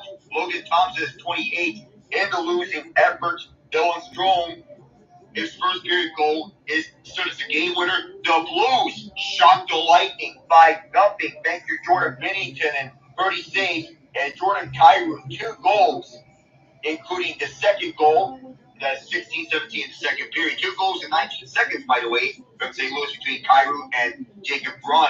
The Anaheim Ducks heads out the Nashville Predators 3-2 as Nashville falls to 5-10. Not the start that they were looking for when they got Ryan O'Reilly and Luke Shen, but Urho Vakanainen broke his third period goal in a comeback down 2-0. Anaheim wins 3-2 to go on. Dallas wins in overtime 4-3 over Arizona thanks to Matt Duchene, 42 seconds in, as they get the win 4-3. And the Jets put the Devils on blast 6-3. Nikolai Ehlers, Cole Perfetti, 2 points each. Kyle Connor with 3 points, 2 of them being goals. That is it for the NHL slate. Back to you, John. Thank you for that, Alec, on that side. And before I close that completely, I'm getting the play-by-play side. Might want to look out for the Penguins and the Caps right now. They're starting to roll. And they're rolling on all cylinders with the Penguins going on this nice winning streak, and Eric Carlson is finding himself to be fully in sync with the Penguins system. Back like he's still in San Jose last year, like he's going at that 100-point pace. We don't expect another 100-point season from him, but he seems to be at that pace still. Yeah, it looks pretty good. And again, that's shocker. St. Louis Blues, my goodness, 5-0 against the Lightning. They're really starting to score here. Kawhi Leonard is at the line, so they'll get a couple stops, and the Claws are going to try to shoot 2 free throws. He misses the first uncharacteristically.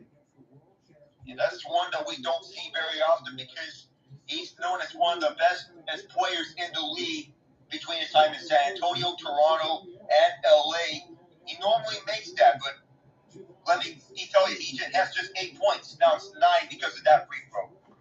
And Kawhi, he's going to be one of those ones that need to get going. Again, they showed this a little bit on the TNT side in the mix of the Big Four now, if you want to call it that.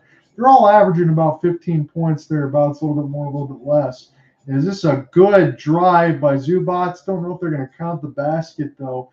Thought he got a piece of Jokic's shot, but they might give Nikola right at the line here. But this is right down the middle of the lane, and Zubac used that outstretched arm, pins it against the glass. It almost looked like it was going to be goaltending on Zubac. It was that close. It was just a narrow line between where the ball was and the glass. Just that close to being an automatic 2 points for Jokic. So Jokic, again, we talk about automatic opportunities. He's one of those free throw shooters that are above 80%. 19 points, 11 rebounds, 6 assists. The triple-double watch is definitely active as he continues to add to it. 62-53. It's been a pretty competitive game on this side. Again, the Nuggets perfect. The free throws 12 of 12. Clippers are 13 out of 16. Russ, step back. He can get inside the lane. He can't finish it, though. It was a chance for Jokic, kind of stepped out of the way. And now MPJ down the lane. Euros. He looks like he got swatted by Zubac, but the whistle was blown on the floor.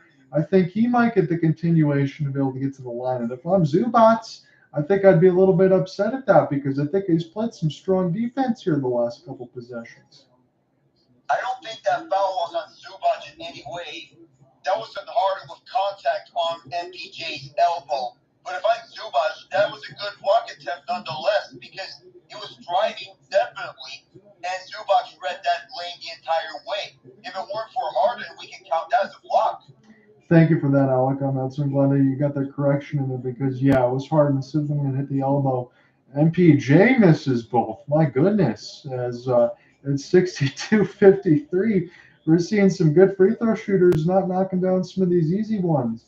Zubac now with Paul George on the right wing side. Got it near the Ball Arena logo. I wonder how long it takes to put the paint and everything else back in as far as getting these court constructions. This is flip back up in the air. Russ gets a piece of it.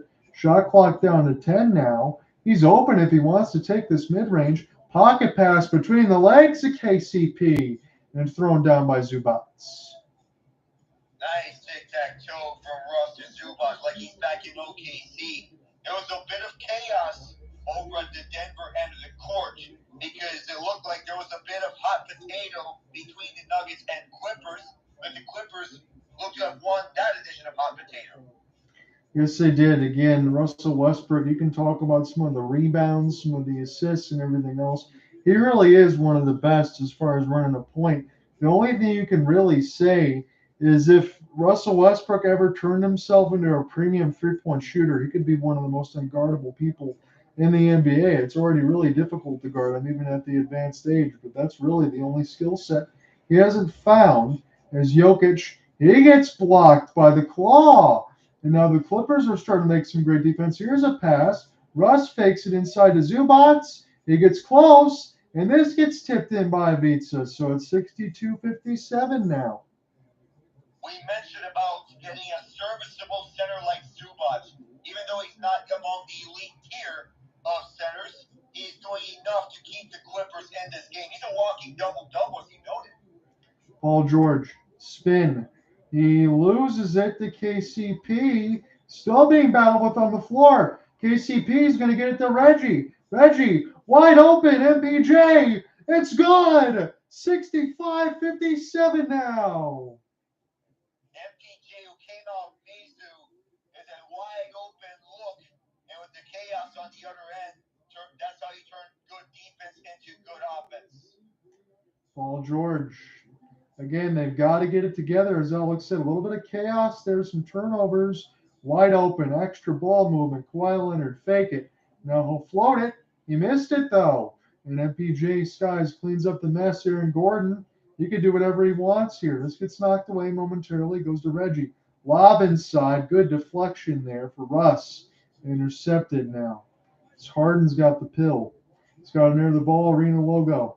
He's got it at the top of the key now. Here's a pass. Zubac wants to throw it down over Gordon, but he draws the foul nonetheless. Gordon, he jumped up, tried to block the shot, but sometimes you got to know, don't jump up to try and block it. You're either risking yourself for the foul or getting put on a posterizer.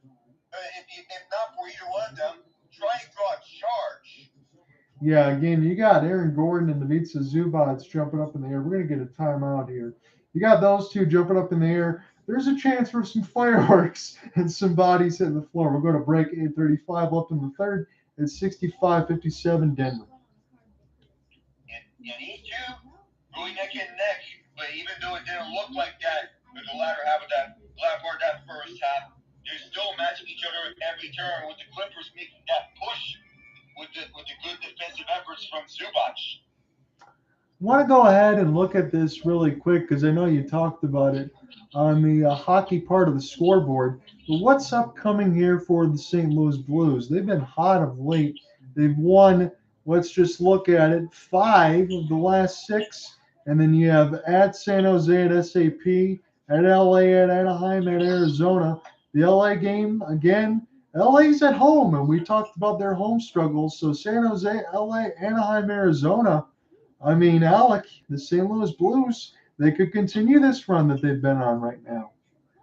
They've been building confidence with their recent run by winning 5 of their last 6.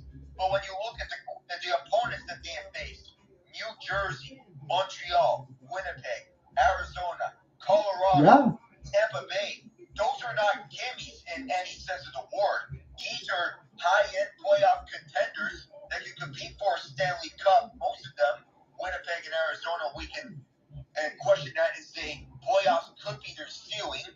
But St. Louis has been looking very, very confident as these games go along between Jordan Binnington and Joel Hofer, who have been going up and taking these games left and right, being the goaltending tandem that the Blues have been looking for, and Binnington let back like he's in rookie form.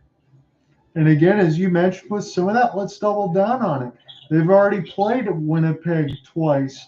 They've already played Arizona a couple times on that side. That's not a gimme team anymore. Dallas as well. Their schedule has been exceptionally difficult on this side. And then after this run of San Jose, LA, Anaheim, Arizona, they'll play Nashville, Chicago, Minnesota, Buffalo. I mean, they can really start to do damage here as they've had a frontline difficult schedule. They're still working with it right now, as we said, going on a big run. Look for the St. Louis Blues to continue to improve their positioning in the standings. This was a team that we didn't see coming as a playoff contender with how they've been starting off, but they've been really surprising teams left and right. We talk surprise teams, namely the Anaheim Ducks being the biggest surprise of them all in the NHL. The Blues, we need to talk about them more. Yeah, I think we will, as long as they continue to win some of these games. And honestly, going into the after next week through the American Thanksgiving and all that, I'll probably get the schedule all figured away where maybe I have to start covering a game with the Blues and see what it's all about. And we could be seeing that later on throughout this season. So I want to get this cleared on up, because tomorrow I may be getting a look between the Celtics and 76ers, because, well, these next 2 weeks are going to be very football and basketball heavy on my side. So on the Saturday right after Black Friday, I may be doing something different and going to the college hockey landscape. Do you know what you think you might be covering yet? Yeah, most likely it's going to be Cornell and BU. Many talk about Macklin Celebrini as the first overall pick the projected first overall pick from next year's draft. But not only do they have Celebrini, BU, but also Lane Hudson. Hey, I might have to check some of that stuff out if I'm around for there just to see, because I'm looking forward to that. As Nikola Jokic, he misses off a long 3, and this is skied by the claw. Going to bring this left right across the timeline again. LA's on the road at Ball Arena. Good movement. And Russell Westbrook gets an easy jam. Well, it's as easy as they can get. Like, it's vintage form for Russell Westbrook. The speed, the tenacity, and everything that he can account for. You leave him open, he's going to pick up this ball, and with his jump, he's going to throw it down. That is a perfect bounce pass by Ivica there, as that was pretty easy for Russ. And on the other side, good defense by the Clippers. We haven't said that too much in this game, as they got a knockaway pass off a no-look. MPJ right off the screen, right in Harden's face, hits the 3. They're actually going to call it a deep 2. His foot may have been on the line. They're going to call it at that. But a nice look for MPJ. You leave anyone on Denver wide open, they're going to make you pay on most nights. That's a good-looking shot nonetheless. Right in off the play, off the out of bounds. Michael Malone timed that out perfectly. MPJ hit a nasty shot as it's Harden. Rocking the baby to sleep on the right wing side, and he bottoms down a 3. This game is going back and forth. 7:10 left to go in the third. Denver up 67-64. Jokic now with the Ivica Zubac with an outstretched hands. Use the arm. Trying to brush away Jokic. Give it back to Nikola. They'll back down. Down to 5 seconds on the shot clock. Nikola going to turn to his left. Hook. Going to miss it off the front of the rim, and a foul on the floor with 6:55 left in the third. I think this might go against Ivica. And we're not sure who it is, but that was as easy as it can get. So James Harden makes a living out of those step-back three-point jumpers, no matter how tight it is or how open he is. Yeah, it's amazing when you have guys that have that dead eye there. It doesn't matter you put the hand in the face. They'll just step back, make their shot, find just enough space, and find a way to put it in. And Nikola Jokic, that was a severe off arm. And I don't know who got the foul on that one, but this might go against the Clippers again. It looked like Jokic was trying to power through the entire Clippers team there. He's just taking them all on, saying, "Who wants a piece of me? Who wants a piece of the mighty Joker?" There really is nobody that can contain this man on that side. Again, don't let looks deceive you. If you're catching something on the outside of the NBA hourglass, you go against one-on-one against Nikola Jokic, and I guarantee you he'd be able to school anybody in between the 3, the 2, the mid-range, the post-up game, the free throws. He's really got it all. And by the way, he can still run offense as well. So Nikola Jokic is going to step to the line. He's going to try to make this a 70-64 game as he knocks down the first. So yeah, they confirmed that Aaron Gordon's deep two is actually a three-pointer. His foot was just an inch or two right behind the line. I think they saw something that we didn't because we don't have that replay right up front in front of us. Thank you for that, Alec. Again, that was off the step back for MPJ, and that one was a long two, but it was a good shot off of the out-of-bounds side of it. So 70-64, and James Harden will try to take this one left to right as it's Pickett off the screen from Zubac. It's Harden all the way down the lane. He can't finish it, though, as it's Pickett. He'll clean up the mess now. He'll bring this here for Porter. Thought about it, sends it to nobody in particular. He put it right at the HBO Max sign. I don't think Pickett ever sees this ball. The ball is coming his way, and I don't think he ever gets a run after this ball. Doesn't try to advance towards it. So uncharacteristic turnover there for Denver as Michael Malone looks on. Russ leaves it here for Kawhi. He's got this at 16 feet off the back down of Pickett. He's got the size mismatch. Extra ball movement. PG puts the ball on the floor. Fades from 12. Ivica gives him a new shot clock at 14. George off the step back, trying to get around Gordon, probing. Here's Russ down the lane. Switches hands. Ivica cleans up the mess. Sends it back for Russ for 3. And this goes all the way around the rim and out. Tough luck there for the Clippers. Pushing it the other way. Here's MPJ. Step back. Now Jokic has it at 18. Now an opportunity here for Pickett. Gives it for Jokic. Kisses it off the front of the rim. Not strong enough. As it's Claw. He'll grab the pumpkin and put this across. The line is near the right wing side now. 15 seconds to go on the shot clock. It's a 70-64 game. Paul George puts the ball on the floor off the step back. And Russ, I don't know if he stepped on the line. He almost did. It's down to 4. This is Harden now leaning, draws the foul. And it's going to go against KCP. It's a reach-in foul for KCP, who's normally a good defender. Jamal Murray is basically just saying, "What are you doing, KCP? You can't do that." But for the Clippers on that big sequence over the opposite side, that was tough luck because they had all those good looks. They don't even make a single shot from any of them. Yeah, again, you got to run your offense to continue to get more shots like that. The Clippers will get better results. Offhand foul, Norman Powell for 3. And it's a 3-point game again, 70-67. Clippers got it within 3. Here comes Jokic now across the timeline. Thought about the 3. Leaves it for MPJ. Inside to Jokic now from 15 on the left block. Turnaround against Ivica. Puts his head down. Powers it like a tractor trailer. He's going to go to the line to shoot 2. You give Jokic any sort of breathing room towards the rim, you're either going to give him the basket for an and 1 or a foul in which he shoots 2, and perhaps, if you're unlucky enough, both. I don't know what you do. Again, it's as easy as you like. We say with LeBron James, but Nikola Jokic, How do you guard this guy? He just can't. It doesn't matter how many guys you send after him. He's just going to find the open man and then find him, and or he knocks it right down. Much like if you leave him open, he's going to knock down the shot. Pick your poison, much like LeBron James in his prime, as you mentioned. So 71-67 is the score. The spread on the FanDuel side's at 4.5. Again, they thought this game was going to be close. It's honestly a lot closer than I expected it to be. It's been a good competitive game right now. 72-67 as Nikola Jokic makes both. 4:45 left to go in this third. See who's going to take this game. Alec will be calling the fourth. Long three for Harden.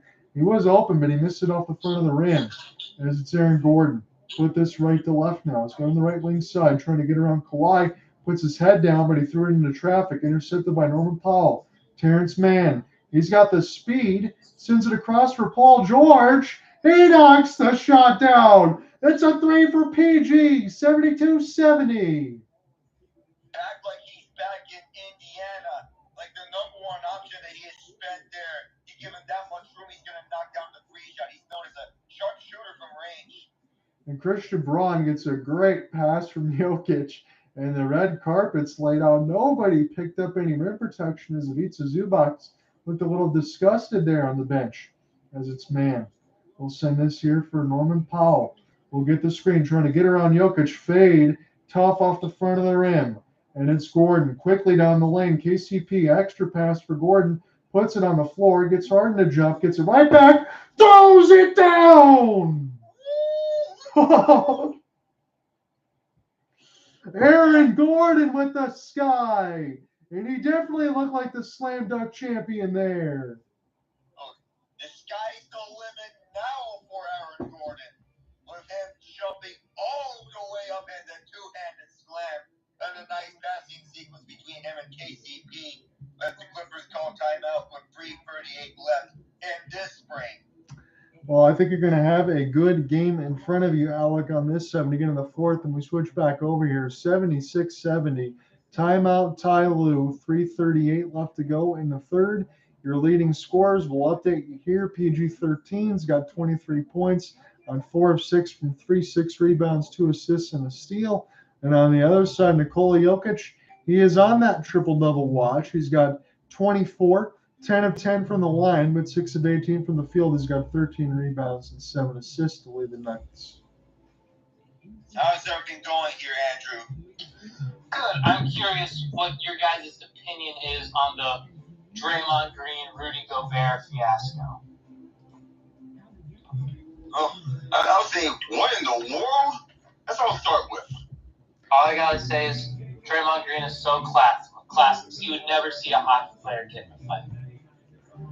We saw a little bit of the replay on the TNT side in between Ernie, Chuck, Kenny, and EJ on that, and we're all thinking, what's going on? Because we're catching that. I mean, Rudy Gobert's stuck in a full chokehold, isn't he?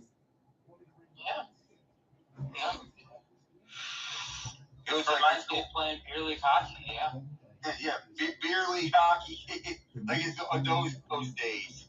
Yeah. And you boys.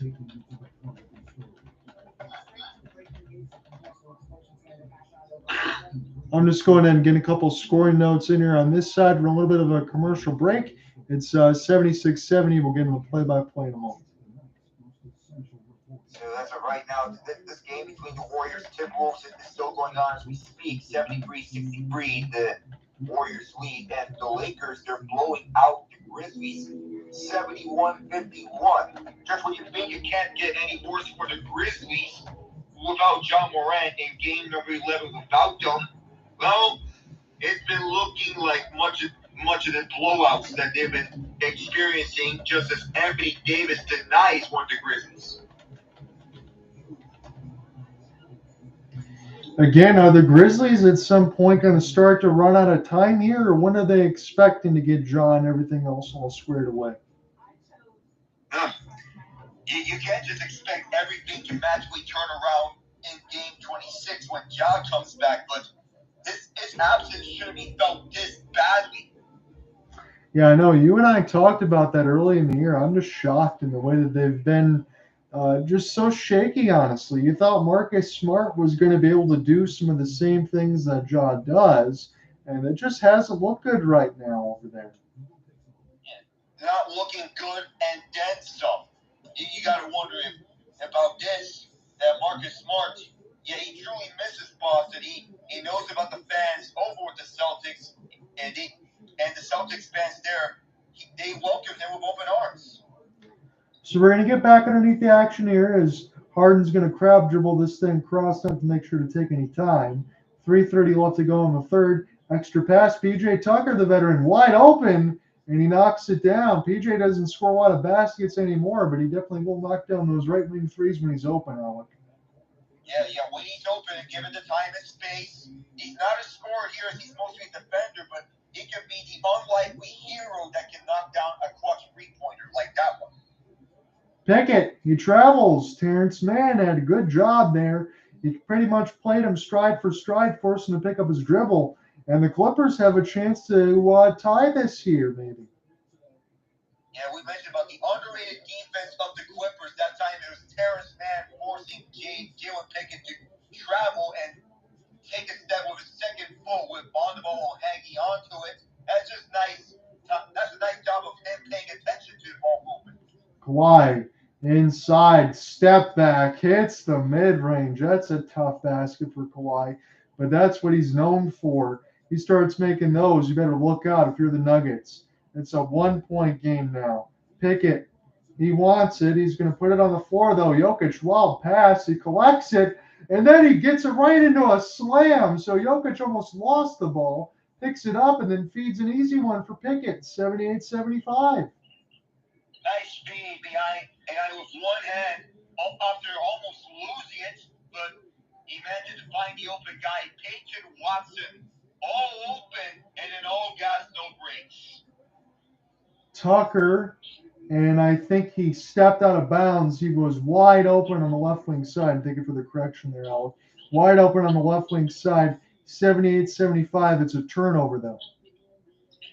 Wrong time for the Clippers to make such a crucial turnover because for Tucker, who made that clutch three-pointer to get the Clippers within a possession, and for him to step out of bounds, that's the wrong time for him to do that. So 3-point for Pickett, and this is Zeke Naji as a foul is called on the floor. Still 78-75, 2 minutes, 3 seconds left to go in the third. We did see Jokic. He's going to go ahead and take his rest. KCP's doing that right now. So probably see these bench players for the final 2 minutes before we get Jokic for the rest of this fourth alongside KCP.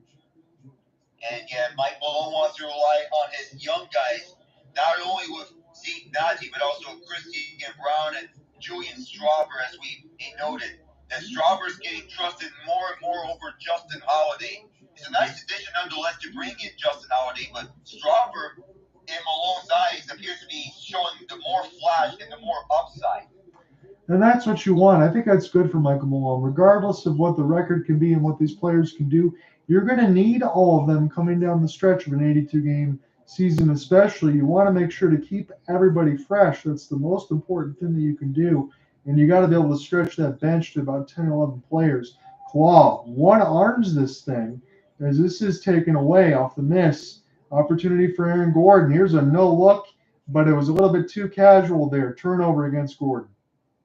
I hope that the fan that was going right in the direction of that pass is all right because that was blazing. Yeah, it definitely was. It had a lot of sauce on it. No way for Christian Braun to be able to do anything with it. Still 79-75. Feels like we've been here for a little bit, with the exception of the Zeke Naji free throws. Norman Powell, a beautiful stutter step as he gets an easy two. 79-77 here, about a minute 35 left to go in this third. It's an opportunity now. Strawther send this one across. Pick back up now for Gordon at the top of the key. Strawther, he's being bothered by Powell and knocks it out of his hands. We'll do it again with 10 seconds left on the shot clock. Yeah, there was no way that Christian Braun could see that pass from Aaron Gordon because that was a fast pass.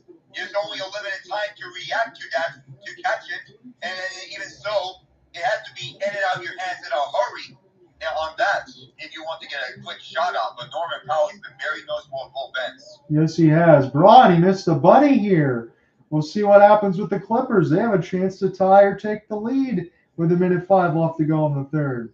Harden has it at the top of the key. Series of dribbles down the lane, lays it in. We are tied. So finally, the Clippers getting right back after being down by double digits. But then again, double-digit comebacks have been coming more and more common here in the NBA so far. The Clippers doing their part in the third. This will be spun by Pickett. Good hands by Kawhi Leonard. And another steal. Terance Mann has it on the right wing side. Clippers can take the lead here. They've been down almost by double digits. Strawther on an island with Harden. He's going to try to draw the foul. No whistle called. PJ Tucker had his hand in the air. But now Harden gets taken down. He should be going to the line to shoot two. Yeah, bodied by Christian Braun at the end of that sequence as he was looking to get his own rebound. It appears that this one's going to go against Pickett and not Braun. So I feel like this should have been interchanged a bit and that the foul should have been on Braun and not Pickett. Yeah, I think that's probably the correct call on there, Alec. It's an opportunity for James Harden to go ahead and get some easy points at the line. He's one of the very best to do that. We talk about his propensity to draw fouls. But not only can you draw fouls, you got to be able to hit them down in a high clip, and Harden's one of the best. You got to be able to knock them down. For everyone that's talking about James Harden and his free throws and how common he shoots it, you have to see. They don't ask about the quality of the points. They ask about if you can get the job done. And so far, Harden's doing exactly that. Harden makes both. And the Clippers have a 2-point lead. It's 81-79. This game might come down to the wire. And again, it's not what I thought going into it. Alec and I were just hoping to be entertained by this. Again, it's the first NBA game of the season for me, and it's an in-season tournament. They're going to be doing these on Tuesdays and the Friday side, as this is picked up for Reggie now. Shot clock down to 5. Would have been an ISO ball against PJ Tucker, and it gets the kiss. It's 81. All on this side, and the Clippers have the final possession. Who wants this final shot of the third? That's always something to talk about as it's rolling all the way across. Harden picks it up, down to 5. He's going to shoot the 3, and he's going to knock it down, 84-81. Now here we go. This could be something about last-second possessions. And Gordon hits it. Whatever you can do, I can do better. Tie 84 at the end of the third. Wow. We want to talk about entertainment here. We were not expecting a game that was down to the wire in this match, but we were talking about pure entertainment in this game, no matter if it is the form of one side blowing out the other, or if it is a tight game like this. But step back jump shot followed by a three-pointer that was just by half court from 32 feet out from Aaron Gordon. And you said it best, John. Anything I can do, anything you can do, I can do better. Indeed, for AG. Man, this game has been a lot of fun. I can't wait till you take this fourth quarter and take us home. I mean, hey, the way that this game is going, we might even need overtime. We might. Feels like it's a battle of LA thriller, or any of the two games that I previously covered between the Bucks and Sixers, or LeBron and KD 2 in this season, in their second meeting this season. We haven't seen these two go up against each other in 5 years when KD was a Warrior, but it feels like it's one of these types of down-to-the-wire games, and one that I've expected to see from the Clippers. No, it's been a lot of fun, and honestly, the intensity has been there.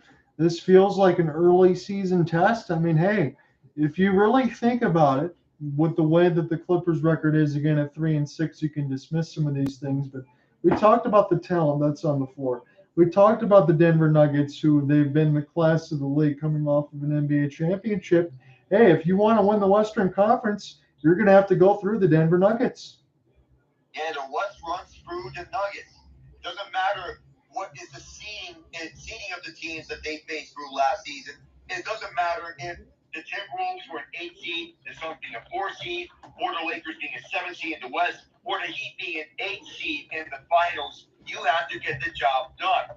even though they're primarily low seeds that they face, the road still has to be crossed.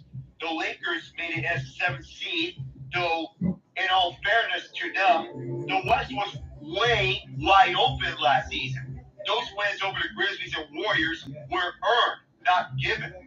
Yeah, and we will see if the rest of the standings remain to be wide open in the West as the season really goes along. Really, only about 10 games into the season now. Once it's all said and done, about 8 to 10 games on that end for the NBA side. College basketball starting, as Alec mentioned, the next week's side. We've already been dealing with some of the college hockey. Everything is going to be in full swing right now. Yeah, everything. And I'm going back to the point of college hockey. I'm looking forward to Cornell and BU because I feel that's the matchup that I'm most intrigued to. That day is the SEC championship, but it's once again Georgia and Alabama. Feels like the same old narrative between these two teams. Feels like not a lot of parity in the SEC because it's supposed to be Georgia and Alabama, but between Cornell and BU, it's the Macklin Celebrini and Lane Hudson show.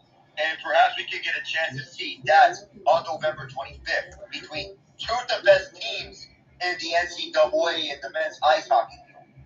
I'm going to have to make sure that I can double check that to see if I can, because I don't know if I have a Waterford Sharks game on that side. If I don't, I probably will join you for that, Alec, in some capacity, depending on what time it is, because prospects like that I want to watch and see what the NHL is going to bring for us going forward.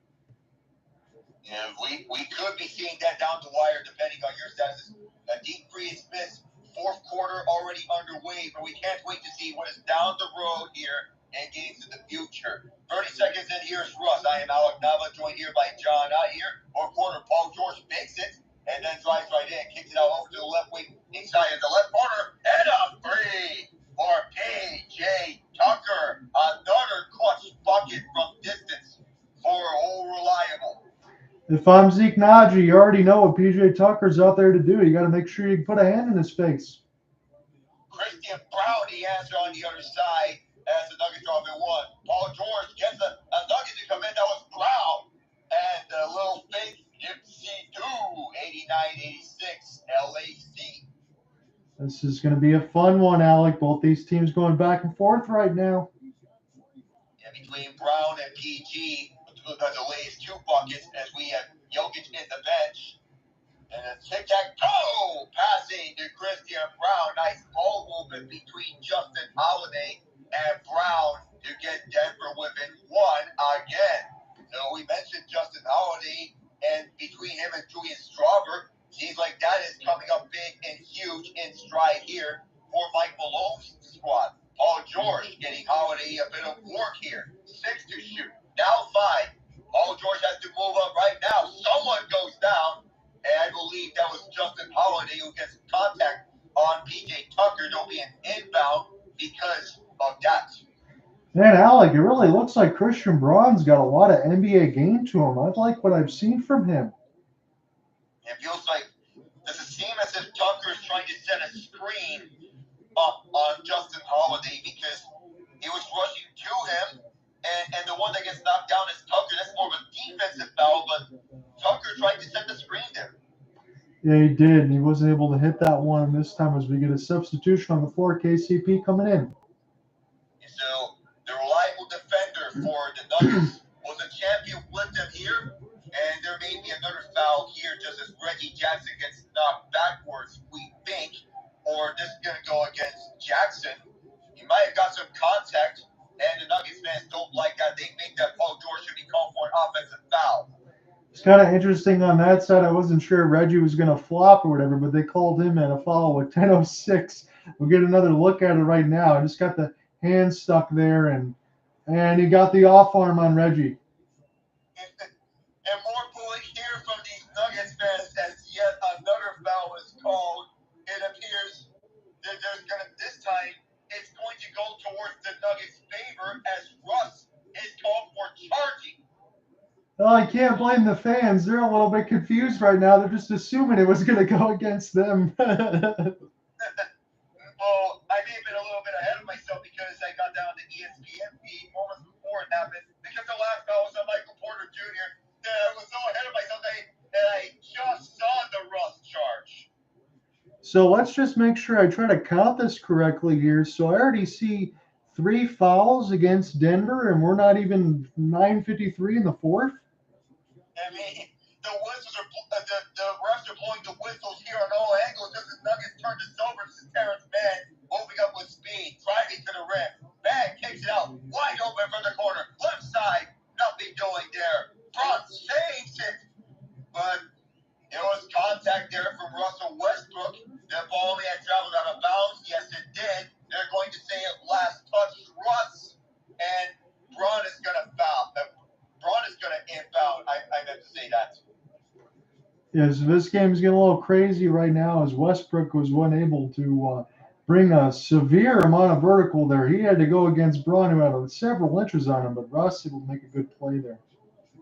Yeah, even he had to command himself to a loose ball foul because of that. It was still a saving effort trying to get the Clippers holding on to this 1-point lead. Here's Reggie Jackson trying to put PJ Tucker on an ankle breaker sequence. He doesn't even hit the rim and hit the window.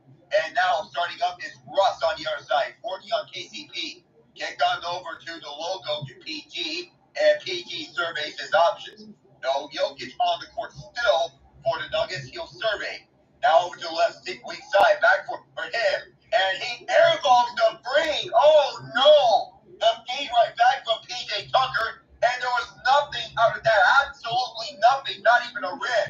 Here's Braun on the other side, gets tied up, kicks it out over to the right wing. Now KCP driving in, almost got the layup, but he draws the foul there. Something that PG would want back on an air ball for me. Yeah, considering PG's been pretty hot in this game, sometimes he probably just missed the release, pulled the trigger there a little bit too tight. We're going to be going to the line here and seeing what happens. Jokic is going to check back in. I think it's much needed because this game's getting a little wild on both sides. And not only on the Nuggets side, but also on the Clippers side, because we have all these loose ball sequences. And while KCP missed the first one, this is all sorts of chaos. This is absolutely entertaining. It is. We can definitely say that. This game has been entertaining right from the first tip-off. Yeah, and to make the counter, the Clippers are inserting Kawhi back on as KCP makes the second shot. Ivica Zubac is still on the bench as we speak. And it's a tie game, 89-89 with 8:22 to go. Ross goes left. With it now is Kawhi. He goes inside to the left arc. Paul George being cornered by KCP. George with a mid-range shot. He knocks it down. So a bit of redemption there after that air ball free to get the Clippers back on top. Nice tough basket off the fadeaway from 14. Porter's three is short as it's bouncing off the near rim. Picked up now by LA as Ross is going to start up. And perhaps we get a foul here. This is Braun on a personal, so an inbound. Man, dare I say it, Alec, this is the best game that the Clippers have played since they've acquired James Harden. Without a doubt. They need to keep this momentum going because they have lost 5 straight ever since trading for Harden. And they're at a moment where they need to keep stacking up these wins. Going back to the early season more than they went to. George inside for Mann. Tic-tac-toe. Russ throws it down. Nice sequence with PG to Mann to Russ on a grown man slam. You got Russ cutting down the middle of the lane. No chance to stop him at all.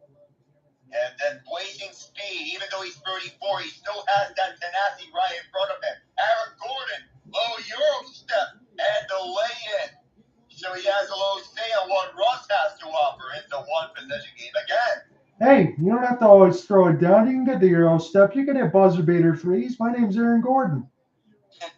Back like he's in Orlando just as PG, as he's falling down, lays this one in. Reggie Jackson starting it up. Clippers up 95-91. KCP draws the foul as he gets one of the Clippers to commit. It is Paul George who committed on KCP's layup attempt, and the Nuggets will use one of their timeouts. I'll tell you this, Alec, and I'll say it in complete honesty. I know we've been covering a multitude of sports, but if all of the NBA games were played like this, I think everybody would be tuning in. I know it's a popular sport, but I mean, these two teams are given as good as they get. This has been a fantastic game. It's been a very well-played game by both teams in the most accessible and most inclusive sport. Yeah. That's what we can say without a doubt.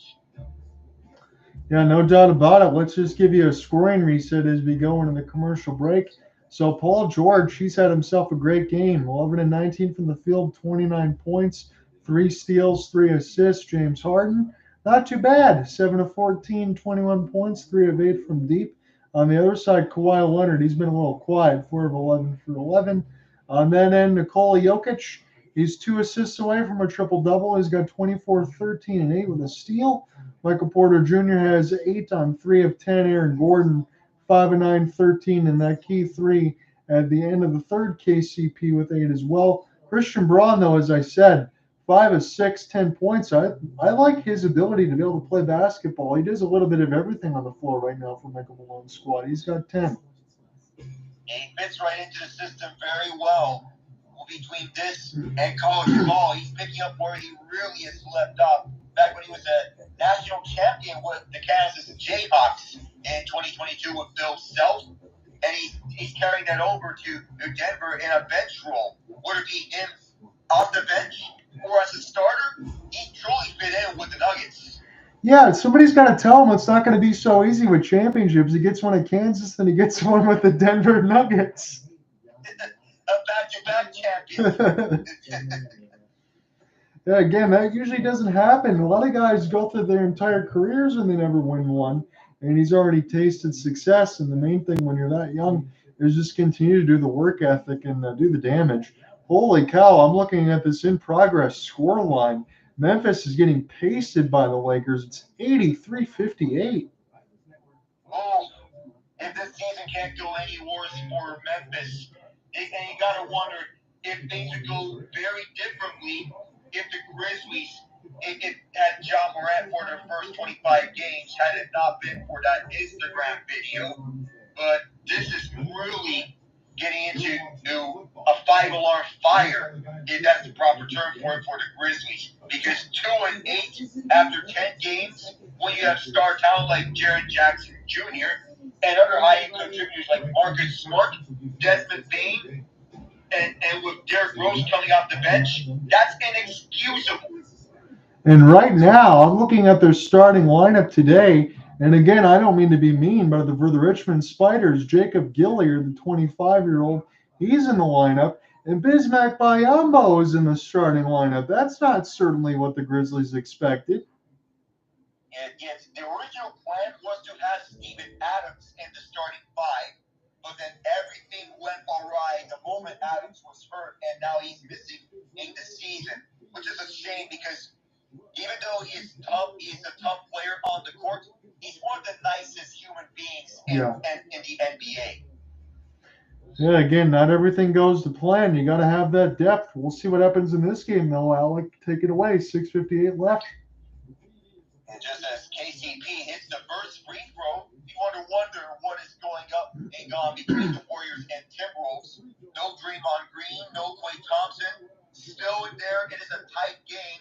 It's a 1-point game recently with the Timberwolves with the lead. KCP misses on the second one. Paul George jumps up for the board, and he immediately gives it off for Russ.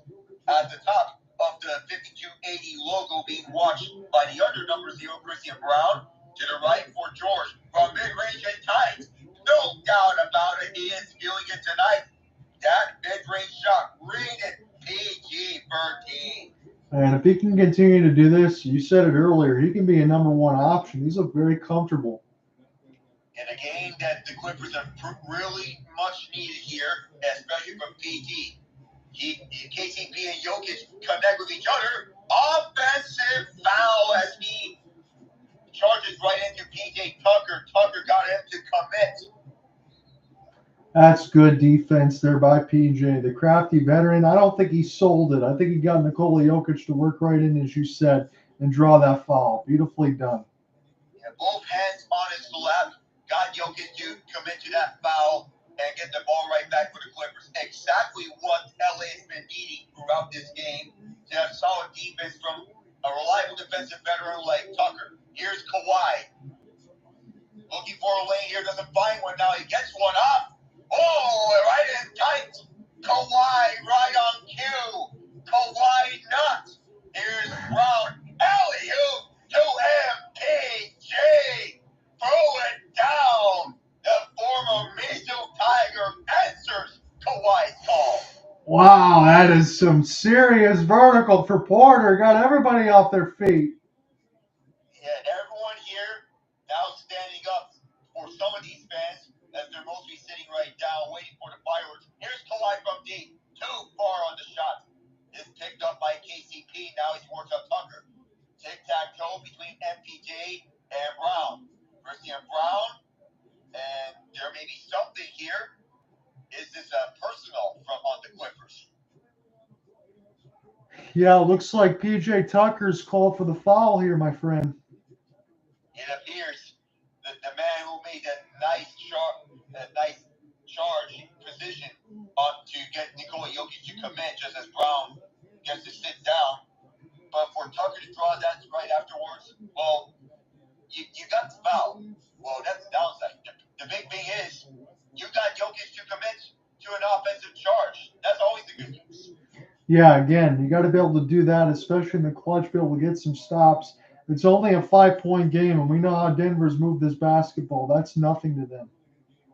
And they've been doing this on a nightly basis. Jokic from a tight angle. This one in and out, almost went in. As Aaron Gordon and Terance Mann fight for the ball, we may see a jump ball coming here with less than 5 minutes to go between Gordon and Mann as Jokic nearly made a tight corner three from the far side. That almost, even though I know Kawhi made it when he was a member of the Toronto Raptors, but it looks like Jokic was trying to do that same impression with a rainbow over Tucker. I don't even know how he hit rim with that one. And I wonder if it just took several more bounces, I say 4 of them, and then you fall right in. Here's Jokic from the paint. He sinks it. No and one here, but Jokic says, take that, PG. It's a one-possession game. Take the contact, no problem, lay it right in. Easily done. Harden finds PG from mid-range, short. Rebound contested, and it's tipped up. Tucker has it, and this pass to nobody. Someone gets pushed. That may be one of the Nuggets who gets pushed. And these two teams really want to get at each other. Well, we don't see a scuffle, but everyone's going towards the refs as the referees are huddling together to discuss it. Yeah, like we are in a basketball game right now that means a lot to both of these teams. And you know what? It's good to see. You know, the NBA does these national schedules based on the team's records from last year, but we couldn't expect to see a matchup as good as this one, I don't think. This is really star-studded matchup and a back-and-forth action. One that the Clippers, they've been looking as a get-right game and a bounce back in the worst way possible. Fans not liking the recent call. Clippers just got it out on the shot clock. They missed, but they had no other choice. Here's Reggie Jackson on the other side, working on Terance Mann. Lost the ball for the moment, but he got it back. He's forced to the left corner. Jackson gets a screen, but Tucker's now on him. Inside for Jokic. Jokic at the left side of the inside arc. And someone falls down for the Clippers side. And inside for AJ. Man, that's just too easy there. For the putback, nobody picks up Aaron Gordon, and the Clippers need a timeout.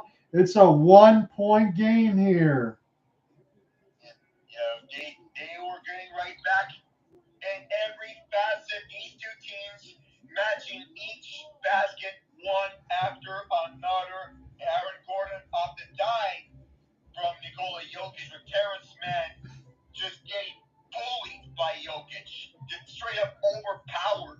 Yeah, it looked like that Jokic was driving a cement truck, and he pretty much ran over Terance Mann, and then he was getting a piece of PJ Tucker as he was able to get that putback from Aaron Gordon off the miss. 1-point game with 3:47 left in the fourth. You really couldn't ask for anything more. Clippers, as you said, they badly need a win.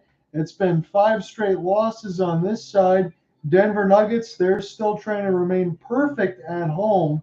They would be 7-0 if they get this win right now. But again, Clippers had a 5-point lead. We knew that wasn't going to be sustainable here. Who can make a good play off the timeout? Who's the ball going to go to?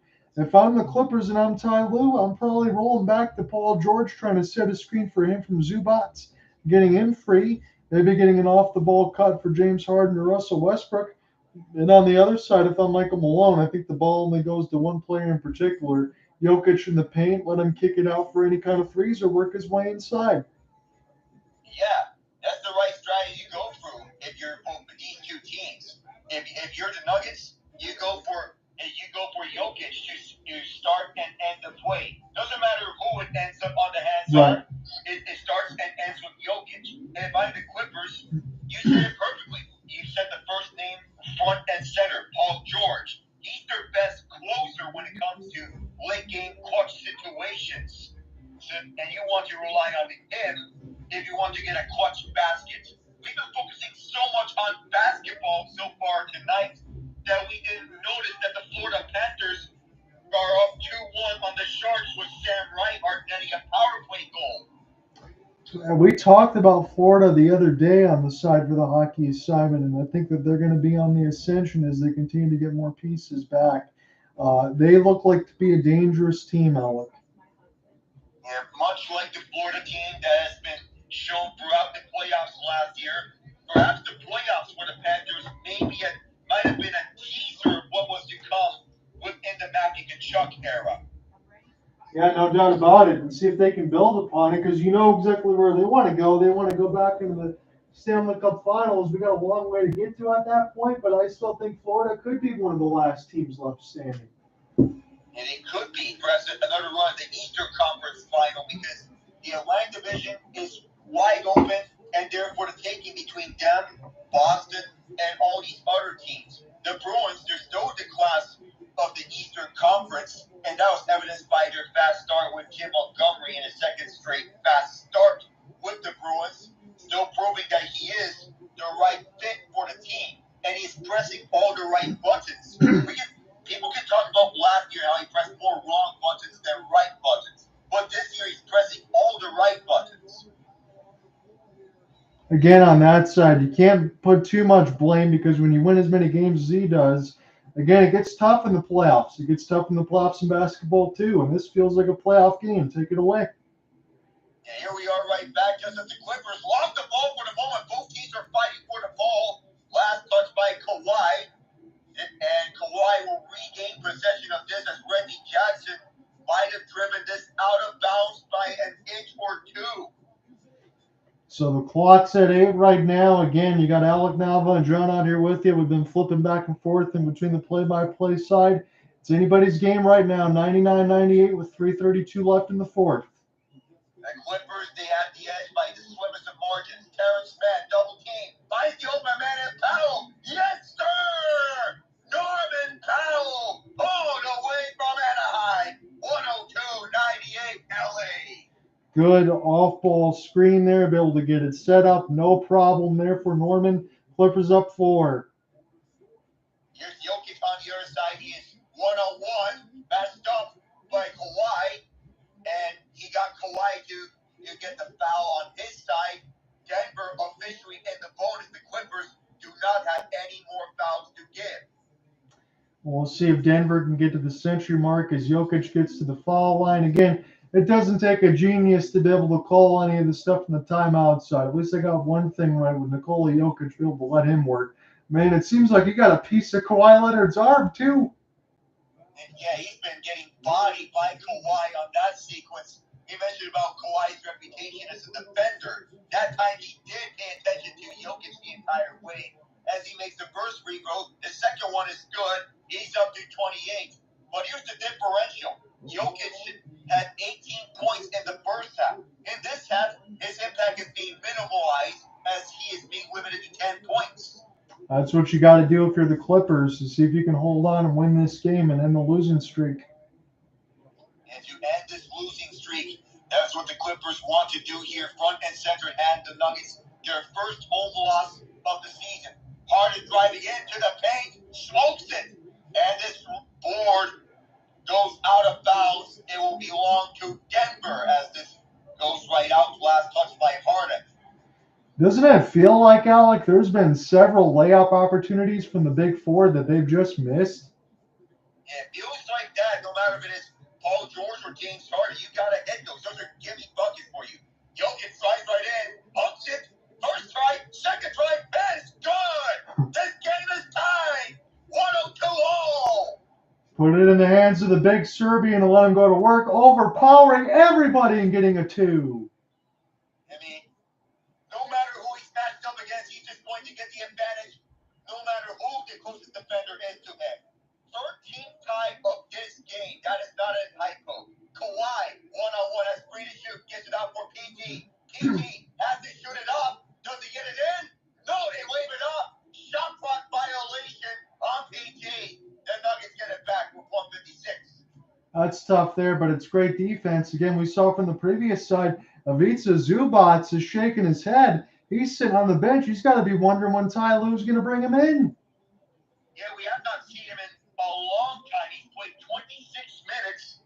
They're playing more and more. PJ Tucker and Terance Mann, they want to get more offense on the floor. Mann is still out there as Jokic has it. He is double teamed. KCP with the ball. Inside for AJ. What the lay-in. 1:37 to go. And the Clippers use one of their last 2 timeouts. That's the obvious one for me here, Alec. You got to use it right now because the Nuggets are killing them inside. They're killing the Clippers, and you don't have that size there with Zubac to be able to defend the paint. Yes, we'll scratch the timeout. The Clippers are not using it. And one for the Nuggets. I thought the Clippers used the timeout, but the Nuggets are imposing their will inside the paint. This is what they've emphasized on, getting your tall guys out onto the court all at the same time. The 10th is defense. 90 seconds left. Here's Harden from downtown. Too far. This rebound goes over to Powell. Here is PG. One-on-one with KCP. He'll try again. In and out, but a foul here. The last thing that KCP wants to do, and PG will shoot free. Wow. Again, the offhand again. It's the second time that Paul George is going to the line for 3. You got to feel like he's going to knock down all 3 of these. He's basically automatic from the line. Just PJ Tucker, he is getting set to sub in. And Ivica Zubac, if I'm Ivica Zubac, yes, John, I would still be wondering when I'm going to come on because I've been on the bench for who knows how long just as PG makes the first one. Yeah, I'd have to think, Alec, that he's not in the doghouse here. It's just Tyronn Lue thinks he's got a matchup. But what I'm seeing right now, without Ivica Zubac in there, Jokic is beasting and feasting. Yeah, Jokic has been imposing his will. There's actually 2 free throws for PG, not free as we originally imagined, but he knocks them both down anyway. 1:16 to go here, and LA is 19 and 22 from the stripe. Jackson right inside, and he lays it in. 3-point edge to Denver in the Mile High City, and LA uses their penultimate timeout. So now they'll finally use that as Reggie Jackson probes down the lane. I mean, this is going to be a layup line, and this is exactly what you want, Alec, if you're Denver late in the game. Easy buckets, drives to the rim. It's buffet style right now, and the Clippers have no chance of winning this game if they keep getting the easy 2s. And they just keep getting open looks for the Nuggets. This game will go right back towards Denver's direction. LA was fought so hard to stay in this game. You'd wonder if everything that could go wrong in this fourth quarter has went both right and wrong at the same time. Yeah, and again, I have to imagine something over the last couple minutes. I don't really understand why Ivica Zubac isn't in there. I mean, I guess Tyronn Lue, if I have to be honest, as we're in the middle of this timeout here, he's probably worried about the 3s more than the 2s, and I think that that's a mistake right now. And I feel that is a bigger mistake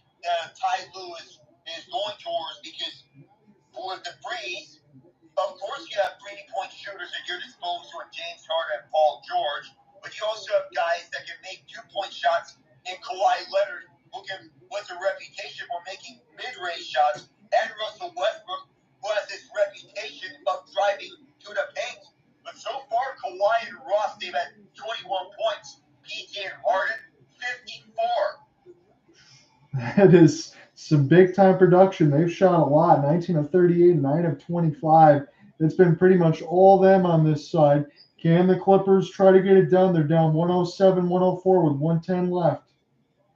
They do bring in Norman Powell back into this game. Terance Mann is also on the court. No Zubac still. They still Kawhi, Harden, and PG on the court. Kawhi from mid-range, double rim, and this rebound secured by Jokic. And the final minute of regulation.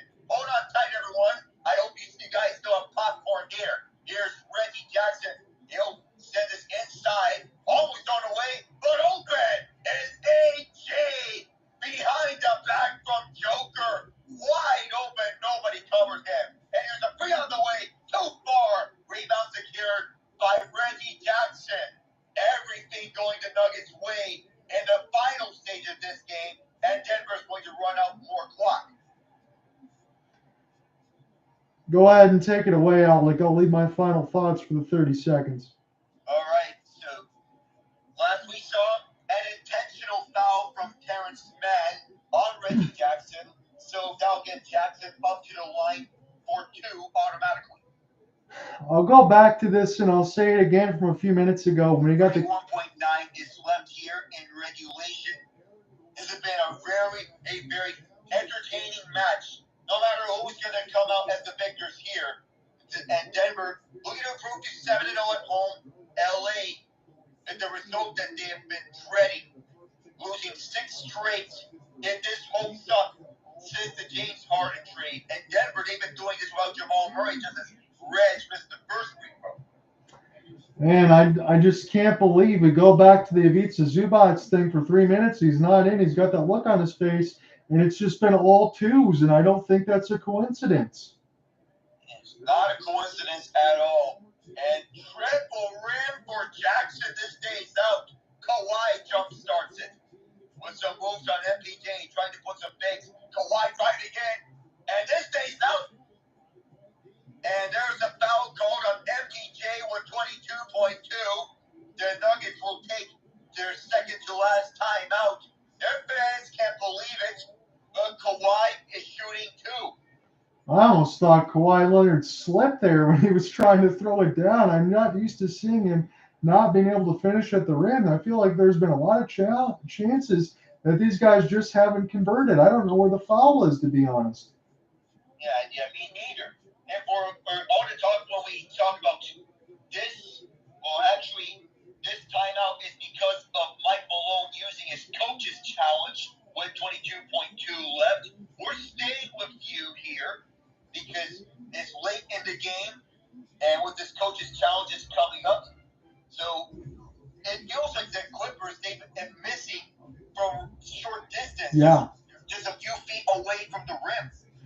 Yeah, the layups and the finishes, the dunks, everything else, that's not been converted. I mean, if we're being completely honest, Clippers probably missed about 12 to 15 points right at the rim. This could easily be a victory on that side. I can't just keep bringing up the Zubac thing, even though that's very curious as to how he hasn't seen the floor. Because, again, Alec and I talked about it from the previous commercial break, that if he wasn't on there, it was going to be Denver going to go right to the rim and punish everybody. Because, look, small ball is going to look great when it works and you can knock down some threes. But when you got P.J. Tucker out there and you got Kawhi Leonard on Nikola Jokic or Aaron Gordon, that's not going to work. They're going to be able to slice and dice you at the lane or pretty much just overpowering you. And that's what Denver's done essentially, Alec, in the last, 15 to 17 points? Yeah, that's what they've done. Just going up and bullying the Clippers, using their height advantage on the small ball lineup that the Clippers have been using with Zubac on the bench. And you know that's a mistake that Ty Lue made, to leave Zubac on the bench for an extended period of time and not having him see the court for this long. And I'm not sure here as we got another look, as Kawhi Leonard, I think like he was just losing his balance. He kind of got his foot inside of the left leg of Jokic. That's why Malone's using the challenge. I feel on the offshoot, without getting the official decision yet, that Michael Malone might win this. It feels like there wasn't any deliberate contact from MPJ or Jokic on Kawhi. So Mike Malone has every right to challenge this play.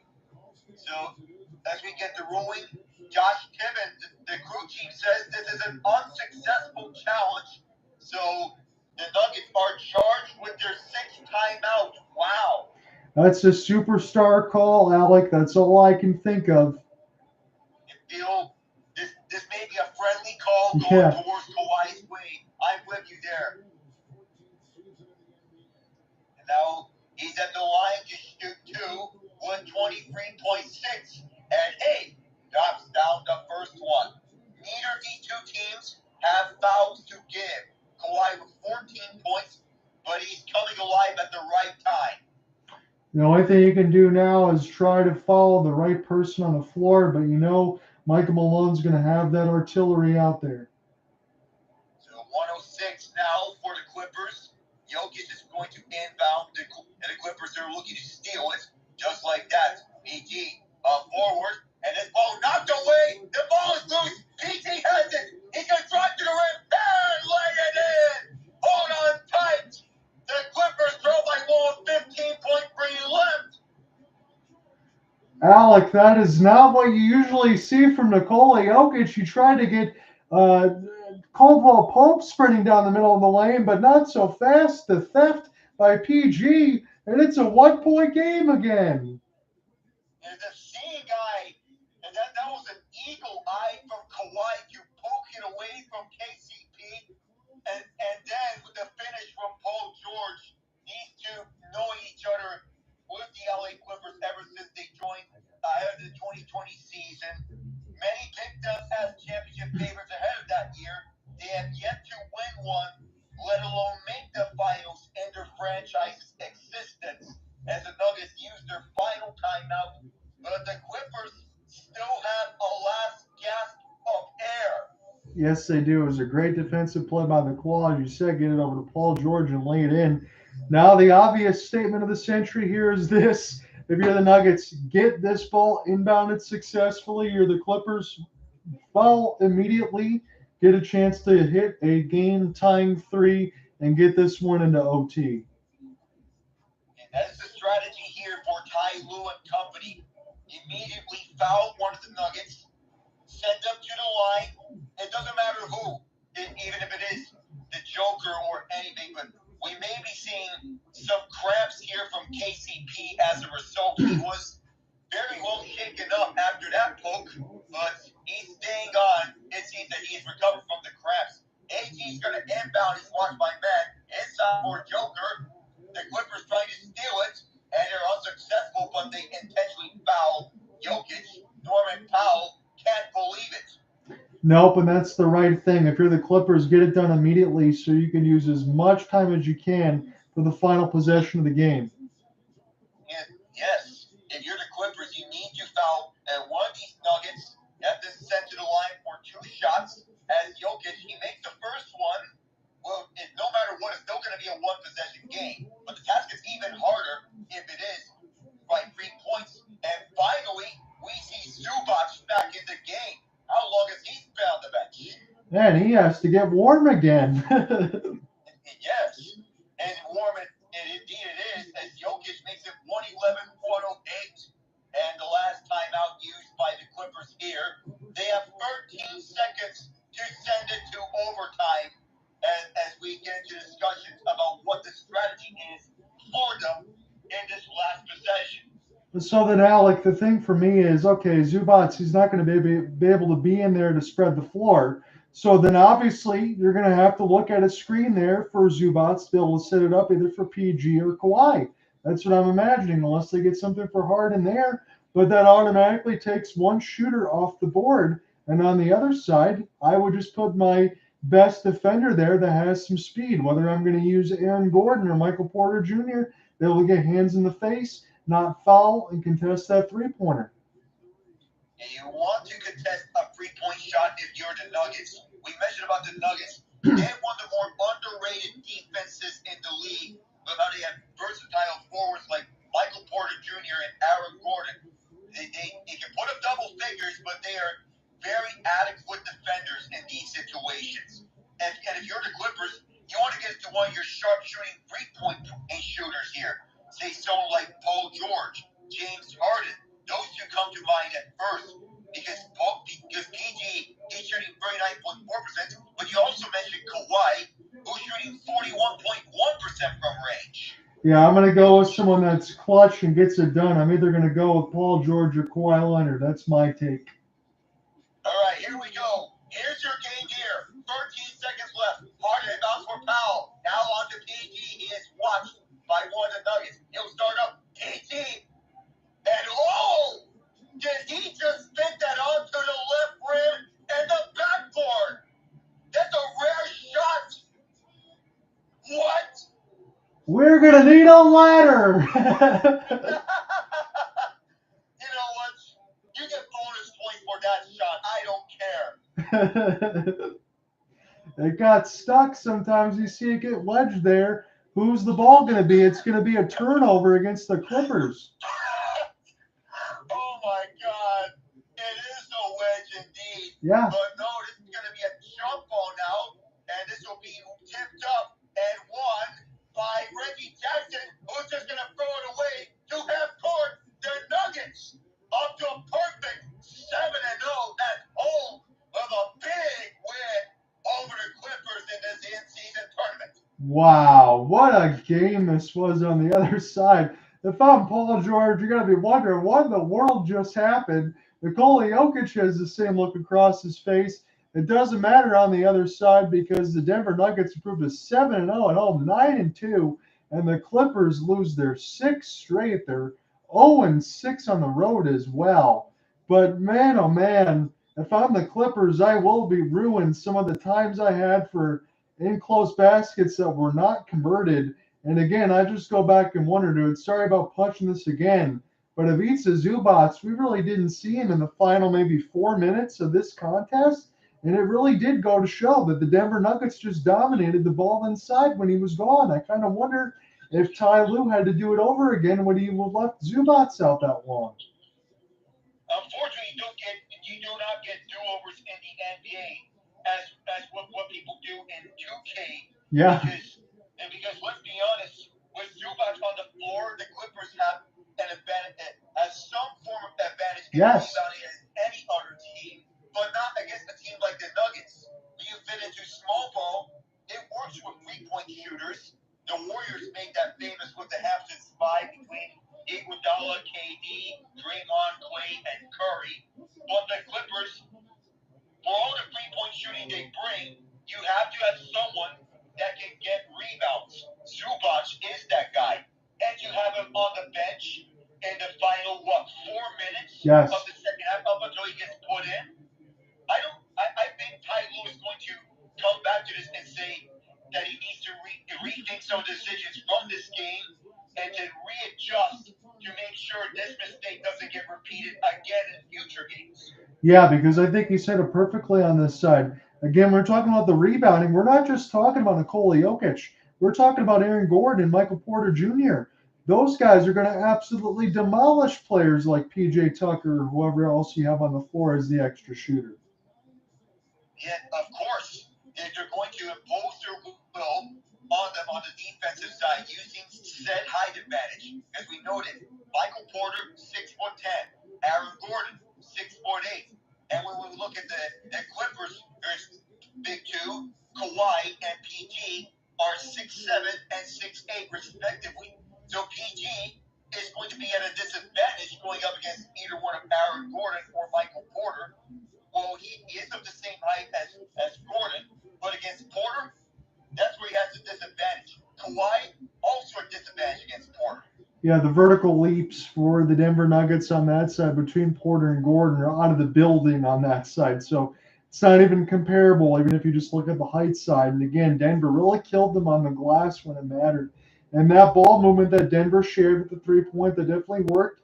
And they played the better basketball game, I think, when it mattered. They got the points easily down the fourth quarter, and that's what proved to be the difference. Again, I saw a Clippers team that looked pretty good. this was probably the best game that they played with the big four that they've had on that side, but close is not going to be enough, especially against a team like Denver. But I'm glad that we got a chance to cover this one, Alec. I had a lot of fun tonight. And this was a lot of fun. And all discussions about the Nuggets title defense, along with the Clippers, if they can turn it around, because this game may have given some bright spots for the Clippers, but close is never going to be enough. But nonetheless, it was still a fun and entertaining game. We didn't expect it to be close, but nonetheless, with how close it is, we got a lot more entertainment than what we were anticipating for. I definitely think so, Alec. Again, I'll be back probably on the Thursday side. You have a good one. I know I probably won't see you for a couple days. Hopefully everything will be fun. You'll be working on other assignments. And next week's side after the Thanksgiving, if we do get a chance, I'll look and see if I'll be free for the college hockey side with Cornell and all that, because I would definitely like to join in for that one. Yeah, a lot of talk about Mac with Celebrini and with BU and the head coach Jay Pandolfo, former New Jersey Devil. Sounds good, my friend. We will talk soon, okay? Okay, John. See you. Good night, everyone.